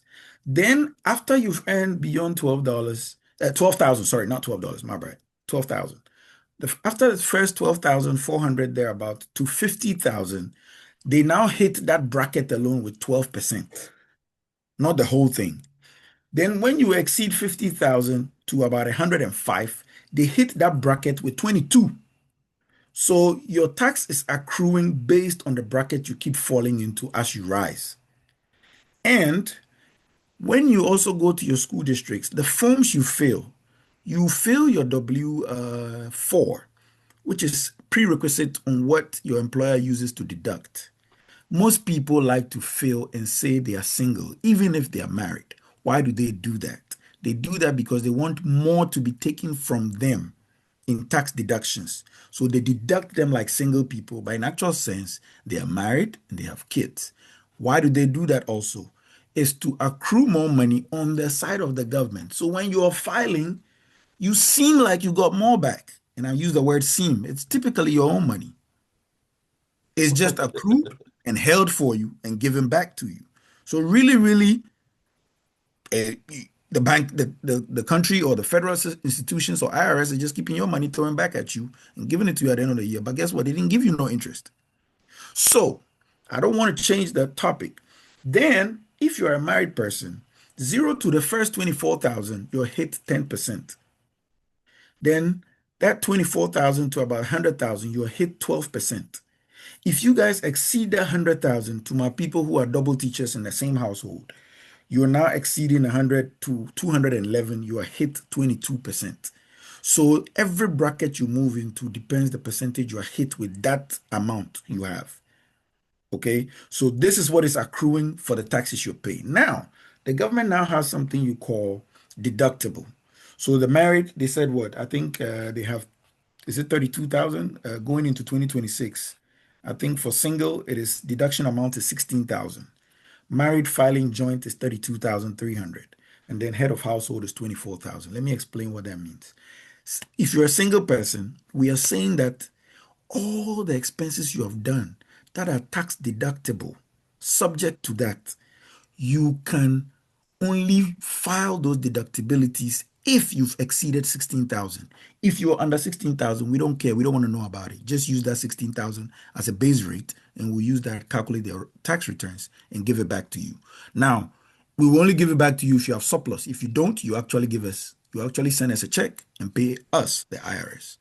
So that's for what the deduction amount is. Then for filing married joint, it's 32,200. So you are married, you are earning a certain income. They are saying that as a married couple living in the same house, living your life for the whole year, your deduction ceiling is 32,200. If all these things that Mr. Britt talked about, some being your tithe, some being your mortgage, some being your everything, and of course, your rent is not part of it. All of that is not technically part of it. There are some things that are considered deductible. When you factor all those deductibilities and it is under 32,200, we don't want to know about it. Just use that 32,000 base rate and we'll give you whatever is left or you pay us. Now, if you exceed, then you itemize and file because you have exceeded. What does that mean if you've exceed? It typically just means now that you're telling the government, the bracket you gave me of 10%, 12%, and 22%, I cannot be in it because more of my money has gone into these deductibles. So you have to release more money to me in tax returns. That's simply basically it is what it is. Now, head of household pegged at 24, same thing. You're married, but you're just filing as head of household. There are advantages of doing that, disadvantages of doing that. Your CPA will determine which one best favors you and your model. Once again, your financial goal, your financial plans you set up all factor these into the picture. So as head of household, 24,000, we only want to know your deductibles when they've exceeded 24,150. If not, just slap the 24,000 on there. We'll give you what you deserve based off on that deduction standard, or you send us a check if you owe us. If it's more, file and itemize those deductibles, and then we'll work out the difference. And of course, we will minimize the impact on your income by taxation. So that 10, 12, 20, 22% I'm talking about, we come less on it and roll back more money to you. It's as simple as that. All right. So, Linda, I've seen you, Richmond, and I've seen you. So, before the two of you come in, Mr. O, you can add a short one before these two lovely people join in with their submission. Linda, you'll be next after Mr. Much, O. Mr. Abre. Mr. Abre, thank you so much. Can you hear me? Yes, I can. Loud and clear, sir. All right, all right. So I've been enjoying the meeting. I've just been hiding myself behind the scene, enjoying a little bit. So it's been good. Thank you all for. I mean, I just want to, you know me, I always caution. I just want to come in with this caution. As you're in America, people will tell you nice stories. Oh, all the tax you have paid, I can collect it for you. They will file for you. They will collect $10,000 for you. You have chopped it. You knowing yourself that you just came to America, you have not even worked for 6 months. You have not even paid tax up to even $4,000. And the person say you will get you 10,000. You have agreed, he got you the 10,000. You will pay back. That's all I want to say. Because as you are entering the tax season, there are people who come with sweet words. Oh, I mean, I can collect all the tax for you. I can take even child credit for you. And they'll put in things that you are not even entitled to. I think there are some case studies in South Carolina that and North Carolina and among the teachers that Mr. Abre can even put more light on, because I was lucky I jumped out of that ship long ago before it hit them. Yeah. But all those who stayed there and they were enjoying the money, now they are being asked to pay back. Some are paying back as much as 20,000, 30,000 and to the government. And if you like, you are a man or woman, don't pay. So my only thing is caution. As we are getting to the tax season, be careful who you file your tax with. Number one. Number two, let them know the type of visa you are on. Yeah, good. Because a lot of the tax guys don't know anything about whatever we are having. They just want to claim anything for you. If you're an American, you can claim anything and go scot-free. After all, if they hit you with a thing, you can pay small. But you are on a different type of visa. You don't behave like them. So let that understanding be there before whoever. And somebody was asking if you should have your kids present in the US before you can benefit. Yes, your kids, if you want to use them to file tax, they must be present in the US. And you should either get a social security for them or an ITIN number for them, which they can use or you can use to file or to claim them. If they are not here, you cannot claim them.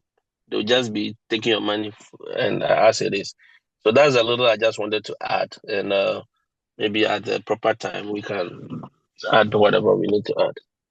All right. Thank you so And much, again, sir. to just a quick one, as some people, I don't know how many people are transitioning here. As you are transitioning to, be very careful. And let me just make it general. Even if you are not transitioning yet, guys, we are on J1. You're on H1B. You're on whatever. Trust me. The records, don't forget. There are things you do now, okay? There are things you do now. One thing my tax guy told me, he said, listen, you are not American yet. If you want me to claim even 50,000 for you, I'll claim it. But when you get to the front there, when you are filing for your change of status, when you are applying to get your green card or whatever, they will pull all these things. And then they can prove to you that you chopped the money that you were not supposed to chop. Okay. And unfortunately, there are so many ways that they can deny you some of these things without telling you what actually is there. So you don't even know what you are doing wrong, but they just keep denying you and denying you and denying you. But some of these things we do in the background. Oh, today you are doing Uber. You are making 30,000 in a year, but you forgot to file your tax. Don't worry. You just go ahead. They will not mind you. Nobody will mind you. But you get to the front when they now pull everything down and say, okay, let's go through your tax. Let's go through everything. And you see the waves that are blowing, the wind that is blowing through this season now is not a friendly wind. Okay, people are saying we are waiting for the Democrats to come in, but trust me, if the Democrats come, they can't do much about it. This wind is going to carry on for a long time. So those of us who have plan of staying here, make sure you are keeping your books clean. Trust me, it's very important. Thank you. Thank you so much, sir. Before Linda comes in, so I will really love if like one teacher on our platform, if he can come out bold and educate some of us, we will be very glad. Otherwise, some people were asking, how do I file my tax? Last year, I didn't want any trouble because I had lots of business avenue. So I went straight to TurboTax. This is a big company. If they mess up, you can sue them. So if you don't want wahala and you don't trust any one person, you can go out to these bigger companies. They will do a genuine job for you. Let them know your visa category, as Mr. O said. Let them know that you are on J1 visa so that they know where they are going to place you, the category you should be at before you file the taxes. And if anyone promises you, I'm going to get you paid with $10,000, just as Mr. O said, the records are there. So, Linda, you can Mr. Yao, speak. quick one Yes. before Linda comes. If he IRS audit, you see the people who file our taxes, the tax Mm-hmm. man, the tax guys, the CPA guys, those who have the license to file taxes, Yeah. right? IRS audits them periodically, Good. right? So they can just pick a random file and just look at and just say, okay, we are going to audit this guy. You don't know if it's your file that will be picked. That is why I just said we should tread on caution. Good. Some people will love to do their taxes by themselves using TurboTax. There is no problem with that. But even using a TurboTax, you need to understand what you are inputting because you yourself, you can put yourself in trouble. Yeah. So me, America that I came, I said, no problem. It is the minimum the chop make a chop. The system has been created that way. So I'll just go to a CPA, pay him so after all, how much is it going to take out of that big money that I'm going to take? Take some more money, do the tax for me. Make sure you put the right thing. Don't put things that. And the guy told me that he's going to put a note. If I want him to claim more than what I deserve for me, he's going to put a note in there that all liabilities fall on me in case he's audited. That is exact words he used. He said all liability will follow. He will deny it and he will make sure he's protected. And the law protects them. He will say you ask him to do this, you are liable for it. So his license will be protected. But some will not tell you. Some, because they want the job, they want the referrals, they're going to tell you, oh, we can claim this for you. Even last year, I claimed this for this person. He doesn't even have a family, but I claimed 10,000. I claimed child credit. How are you claiming daycare if your child is not going to daycare? How are you going to prove it? Because he asked me, he said, if I put in that your child goes to daycare, the government will pay you the money. But assuming it is audited, and they said, okay, give us the name of the daycare and bring us the records of attendance. Do you have it? I said, no, I don't have it. Please don't put anything that I cannot prove. Okay, let's keep it safe. So there are so many details, nitty-gritties that a lot of people miss and they overgrow. America, they say, oh, make us check a crack. But you see, the time I'll make us check a crack, most why shit. All right, I'll pause here now. All right. Thank you so much, Mr. O. That was so great. Linda. Thank you very much. Good evening to everybody. Good evening. As you said, my name is Linda. Thank you for so much because I have an issue with taxes. I came last about this is my second year, and then when I filed my taxes for my kids, my dependents, I am on H1B. I did I-10, it came, and then when the money came, the children didn't get anything, which if you call IRS, you're like, nobody, you can't get anybody to speak with. And you're stranded, you send messages. It's not like a whole lot of things going on, which I know I have to I want to get more knowledge about that. And then my second thing goes to Mr. Fiano. Like for instance, the credit card that you're talking about, in case you want to pay back, like in case you want to increase your credit score, are you supposed to pay at the end of, let's say, this month is 31st of December? Do I have to make all payments on the 31st or before 31st? That is my question. And I wrote on the comment section about CDC. My bank, would they do what you call CDC?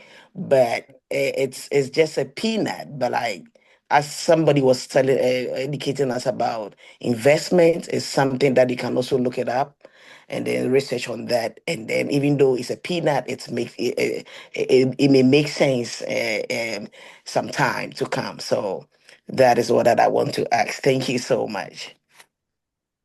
Thank you, Linda. Right. Mr. Fiano, can you respond to Yeah. her Let question? me, yeah. First, let me start with your second question. On the credit card, you don't have to pay everything on that last day of the statement. No. For instance, you were given a credit of 2,000, and maybe somebody needed to travel from Ghana.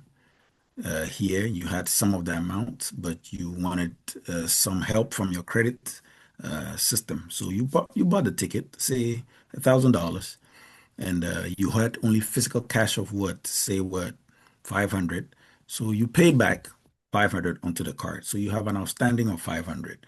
Now on the first statement, first month, when it comes, you owe 500, but you don't have to pay that 500 because most often than not, the credit card is going to even give you 12 months of zero interest spread out. Sometimes 12, sometimes 15. Some are lucky to go away with 18 months of zero credit interest, zero credit interest. What that basically means is if we've given you a loan of 2,000, it's available to you with no interest charges based off on your expenditure for the next 18 months.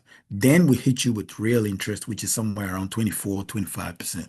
They have the most ridiculous interest rates. So I mostly tell people try and finish paying before that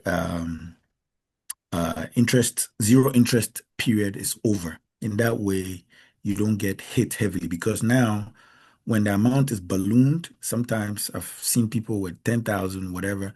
Now, I don't mind if you have a credit of 10,000, but make sure your availability of credit is also like 50 or 60,000.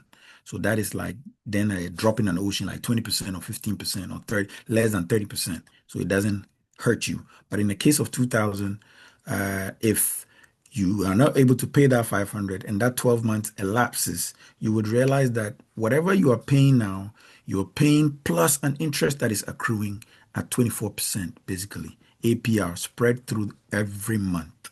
So then it will be a little more heavy on you to struggle to pay than when it was at zero interest rate because it was not accruing anything. So that is why they say 30%. But if it's so bad you have to really get some stuff done, it's fine. People go over all the time. I go over sometimes. But when I do, it's mostly for business purposes. When the money flips, I'm either paying the whole thing back or paying a chunk of it so that it improves the credit score considerably, or paying at least 1/3 of it and then spread the rest and stagger them till that 12 months or 15 months is up. But like I said, the standard good for your credit score is 30% or less. Now, if after usage diligently for 6 months is good or a year, you can go in there and ask for a credit line increase, which they will do reliably. I mean, most of them, they will. They could jump you from 2 to 5, and that is how you grow yours till whatever. And normally when they increase it, they might still give you another zero interest period or extend it if you've been diligent with whatever you've done. Then I think I don't have too much facts on the tax return part, but with your kids, I suggest. But what I do know is with the tax system, no tax filing is locked in until 3 years is passed. So whatever you did last year, it can still be pulled out. So what you could do is either talk to a CPA or ask for the 1040. There's something called a 1040. It means it gives you the breakdown of whatever the person filed in your name to the IRS, and actually look at it or ask for a second opinion from another CPA and let them look at it. And then they can always file a rejoinder.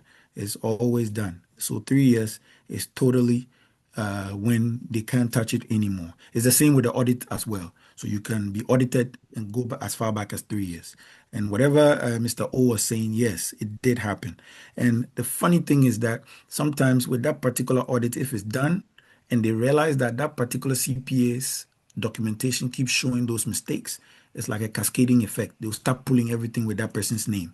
And it means more people are affected. And that is basically what happened. So with the case of your IRS and the tax, you can call for a 1040, let another second CPA look at it for a second opinion and investigate or read it yourself. When you pull that 1040, it's a breakdown of everything and see if you can do a little research and see what has been put there and why it probably didn't come in spite of your ITIN and All Social right. Security you did for the kids. Thank you. All right. Yeah, So, just to okay, add up, the go. 1040 Mr. Fiano is talking about is in basic term, we can say tax transcript. Okay. Okay. It gives you the breakdown of everything that was filed or claimed for you. So go to irs.gov, create an account, put in your social security, put in everything as you use to file your tax, and they will ask you a series of questions, and you will get access to your tax transcripts.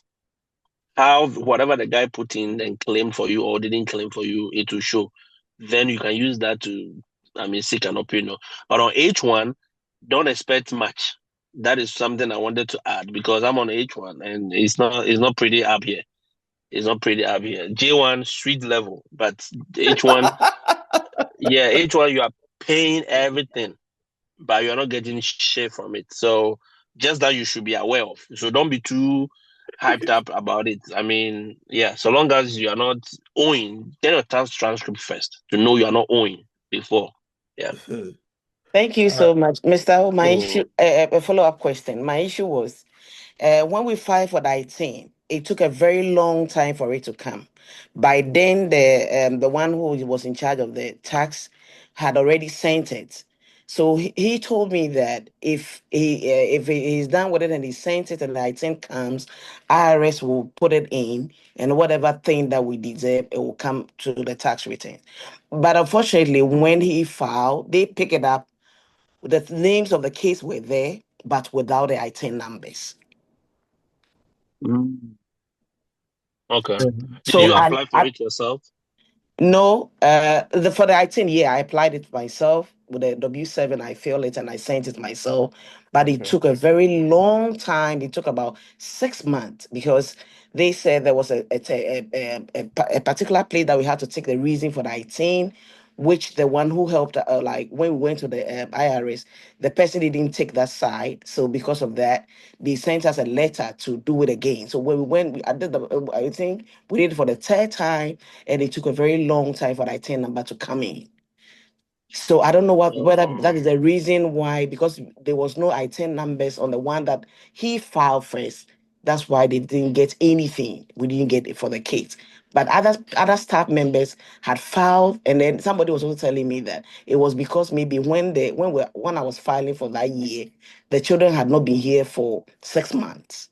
That was why they Okay. didn't get anything. When did the children come? They came in September. September. The Yeah. fiscal year has ended, so they will be captured. You can only claim them this coming year. Okay. That was what I was replying to somebody in the test. The fiscal year, when you want to file with your kids, they must be within the fiscal year in which you are filing for the tax. So if they fall outside the fiscal year, then they will roll over into the following year. So I don't know if that is what happened, but you can still get a tax transcript, get an understanding, and seek a second opinion from a second different CPA, just All for right. you to be sure. Yeah. All right. Thank you so Yeah, much. and Thank also you. remember that the tax credit was reduced drastically this year.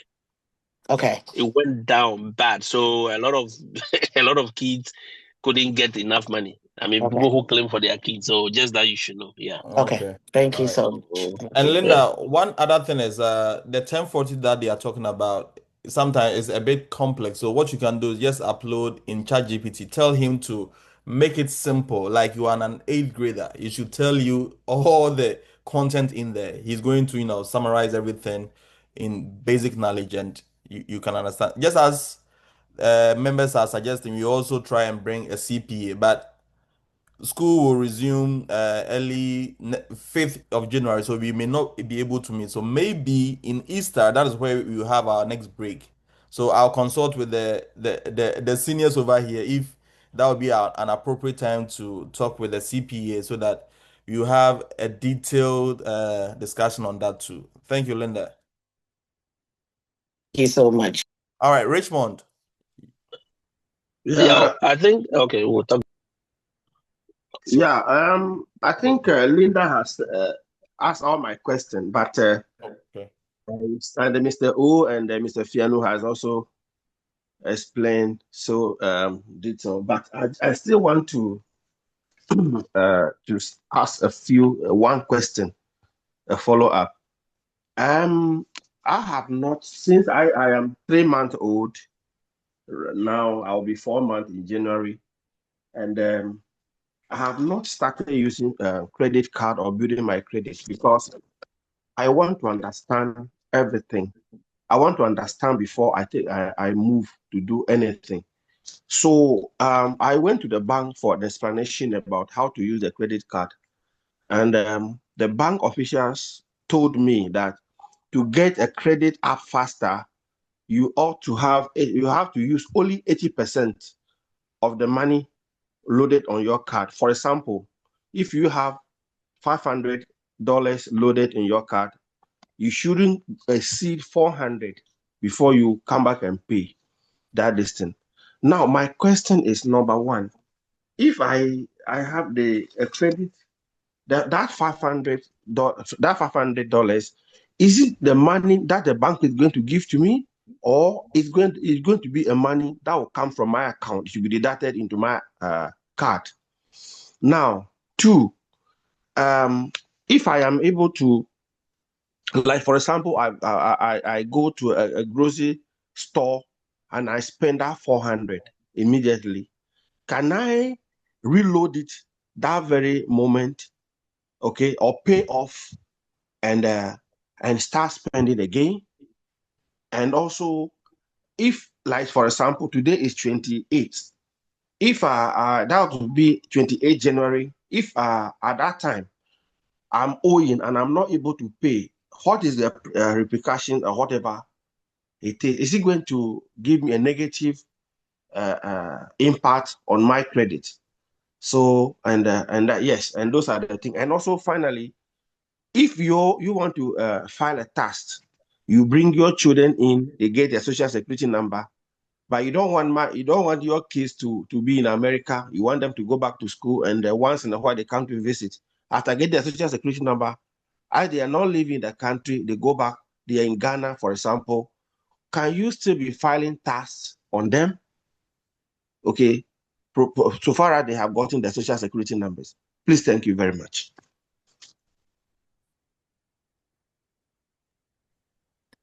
With the last question, I think I would plead the fifth on that. I'm not too sure. So somebody with a little more experience or a CPA would have to answer that. That's a very good question, the last one, with the kids and Social Security going back. So if anybody has the answer, they can do after I speak. Now, with a credit card, Richmond, the thing is simple. They are just basically giving you money on a card. One, you can't take the money out physically at an ATM. It is money assigned to your name, given to you on a plastic card that spend that money. Okay. But it is typically a loan, payback. Okay. Now, if the card company says, we've given you 12 months of 0 interest rate, then Mr. Richmond Doe, it doesn't matter if you go to a grocery store and swipe that card and spend 400 out of the 800, and then come Monday morning, you pay out of your checking. They even love that, because guess what? You're showing them that I really don't need your money. I have my cash so I can pay off quickly. However, why do they even ask you to do the credit card system? It gives you a number of things. Number one, it starts to give you a footprint financially in the system, making you credit worthy. So they start to put a number against your name and a social security, which you call a credit score. which Okay. ranges from 350 to 850, if I'm not mistaken. So the more stronger you show that print, the better the number looks, the more we can increase your credit limit, which means if we started you at 800, come 6 months, we could put you at 2,000. Come another 1 year, we could put you at 4,000. So guess what, Mr. Richmondo? What that does is that as you spend that money, certain perks also come on it, which we call the points. Why do we ask people to use credit card? One is the points. Those points are just money for the sake of the fact that you are swiping our card in different places, buying gas, doing Walmart, or even buying tickets, depending on what kind of card it is. We give you points. Those points could accrue as high as $300, $400, but it comes in phases based on how much volume of money you spend. And then when you pay back, but the points accrue regardless of whether you pay back or not. However, like you said, if you go into the grocery store, you swipe, you pay, and you want to pay the next following day, yes. But be careful. Now, when the statement is due, say, December 30th, and you know it is a weekend and the payment, the next working day is a first or second, which is a holiday, it means your payment will not make it to that statement. But don't worry. Why? Because if you're still in a zero interest environment, that does not matter anyway. Your credit score might get dinged a little bit, but at the moment, you are not doing anything which demands you for your credit to be pulled because it's the weekend. By Monday or Tuesday, the next working day, it would have cleared into their account and you would have been good anyway. So, some pointers. Why do we also suggest people use it? It is a security in its form. Why? Because your checking and your savings, when you get defrauded because the card gets swiped so much, you don't know where you might swipe it or where you might put it online and it's on Exactly. the website and you lose money. Mm. Yes, you go through a lot more to get that money replaced than if it's a credit company. It is somebody else's money, typically. It is their money. So it is better. And why not use it if you can and then get points on it while you put your money back and get extra 200, 300, 400, which you could use for all kinds of things. People accrue their points till December to buy gifts for people, to go for their trips, to do different things. That is what people do in this country. Then maybe Mr. Richmond is here now for 3 years. He wants to do a small business and something that can give him a return in 1 year. He uses the credit card to buy and send the thing back to Ghana. They sell it, they send you the money back, you pay their money, you keep the difference. That is somebody else's money being used. You build track record of that. You transition. If you want to be in this country and now buy a car, buy a home, they go back and look at those financial footprints, basically. All right. Thank you, Mr. Fiano. So I would need a quick voting in the comment section. If you would want us to bring in a CPA next week, because we are still in the house the whole of next week, just type 1 in the comment section. Just type 1, number 1, so that we hurriedly arrange with the CPA, because it's a free promo for the CPA, so that he can explain things to us according to our J1 visa category, because we don't want to be hey wow. All right, so I think it's a yes. So I'll communicate with the elders, Mr. Fiano, Adinyira, Mr. O, and the rest. We find a day in a week, and if the CPA agrees to meet with us, we'll bring him over, because we have lots of ones in the comment section. A whole lot of people says we should hold a meeting on tax filing only, so that he can explain specifically according to our status in this country. All right. So I'm not going to take any other questions, guys. Please forgive me for that. Just a 1 minute one, please. I beg. Okay. Please, Mr. Piano, Mr. Abre, and Mr. O, and the rest. Please, you are the seniors. You have been here for a long time. But back home, is there any investment that you can do? Because I try to. For now, I've not done any this thing. I'm just the money is just in my checking account, and the last time when I went, the banker asked me that, oh, you need to push the money into this, but they are telling me the percentage is 0.45% a month. How do I don't know. Is there any number one? Is there any place where I can push that money? Like if it's in Ghana, I would have put it in treasury bill for 3 months. Then later I know how to do with it. But here is there anything like that, money market? Mr. And Doe, also, were you yes, here at the beginning of the meeting?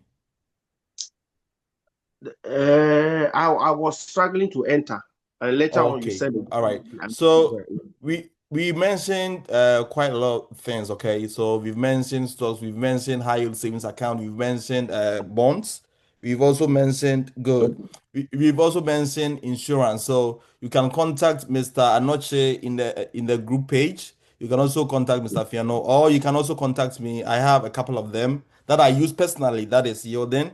So okay, any three of us, or Mr. O, yes, any four of us, you can just contact any of us. We can help you. But some of us are licensed, so the licensed one will be the the right place to go. But okay, otherwise, we can also give you our best suggestion on where to put your money. okay. So back Uh, home, can we invest again and monitor it right here from the United I'll States? ask you a question with that. So, an investment growing in cities and an investment growing in dollars, which one do you want? The reason why the one grow in Dallas will be the best. But Perfect. I have some business that I run back in Ghana, Mhm. a honey business. Okay, that one. We will Okay, talk behind us. Yeah, we'll talk behind us. I bring you because it's still booming, and I don't know what to do with that money right now. So thank you. All right, all right. If there is no other question, I think we end here. So, good news. We have the CPA. He said he's going to meet with us next week, but I'll communicate with the elders if I don't know which exact day in the week, whether New Year or 31st. I don't know which day. So I'll still confirm from the CPA which exact day. Mr. O, please finalize it for us if it's going to be on a Wednesday, which other day, so that our people can prepare for that. Okay. So thanks everybody. This was recorded, so I'll do my best. Let me come in small so that we close it. Okay, all right. Yeah, there are so many things that, like we said, we wanted to get a lot of information from different people. That is helping, and I love that. Like I said earlier, when you get in touch, there are so many hidden things that you can't say them on here because because of our status. Like Mr. O said, if you are in J1, you are a little bit safer than those of you who are in H1B. So I'll be happy if you can take advantage of your J1 now and then make things work. I am in a position of life insurance, which is IUL, which is I classify it as one of the best investment portfolio in America. And everybody needs to get one because it's a protection account. If we are Is doing it any is it investment, insurance or investment? Please clarify on that. no, I said it's a protection account. Okay. IUL is an index account, but because you don't lose money in it, that is why you don't classify it as an investment. IRS allows it to be classified as an insurance, but it grows money. It grows money compounded, and even the percentage rate is greater than all that we were mentioned. All right. the what do you call it? What do you call it? High yield savings and other All things. right. IUL can give Actually, you. thank you so much. Yeah. So no, let me bring this one here. You cannot not. It is not for everybody because Okay, all there are right. some rules govern it. So your age is a factor, and then your speed, your what do you call it? Your criminal records, because even if you have 2 tickets from the police, you can't qualify. If you have any illness that is hidden somewhere, you can't qualify because this account is so secret that not everybody can talk about it. That's why I was requesting getting the license doesn't cost money. You can use about $150 to get these licenses. And then you yourself will understand it. You can just open the account and then look at how it works. And there are a lot of people, I made mention of, we work with Fidelity, those who do 401k, and a lot of, companies that they are out there to help you to understand this system. So I'll be Okay. happy if anybody want to get the licenses, you Okay. can reach out so that Okay. we All take right. on from there. All right. Thank you, sir. Mr. O, last You're one, and welcome. then we close the door. Mr. O. Yes. So,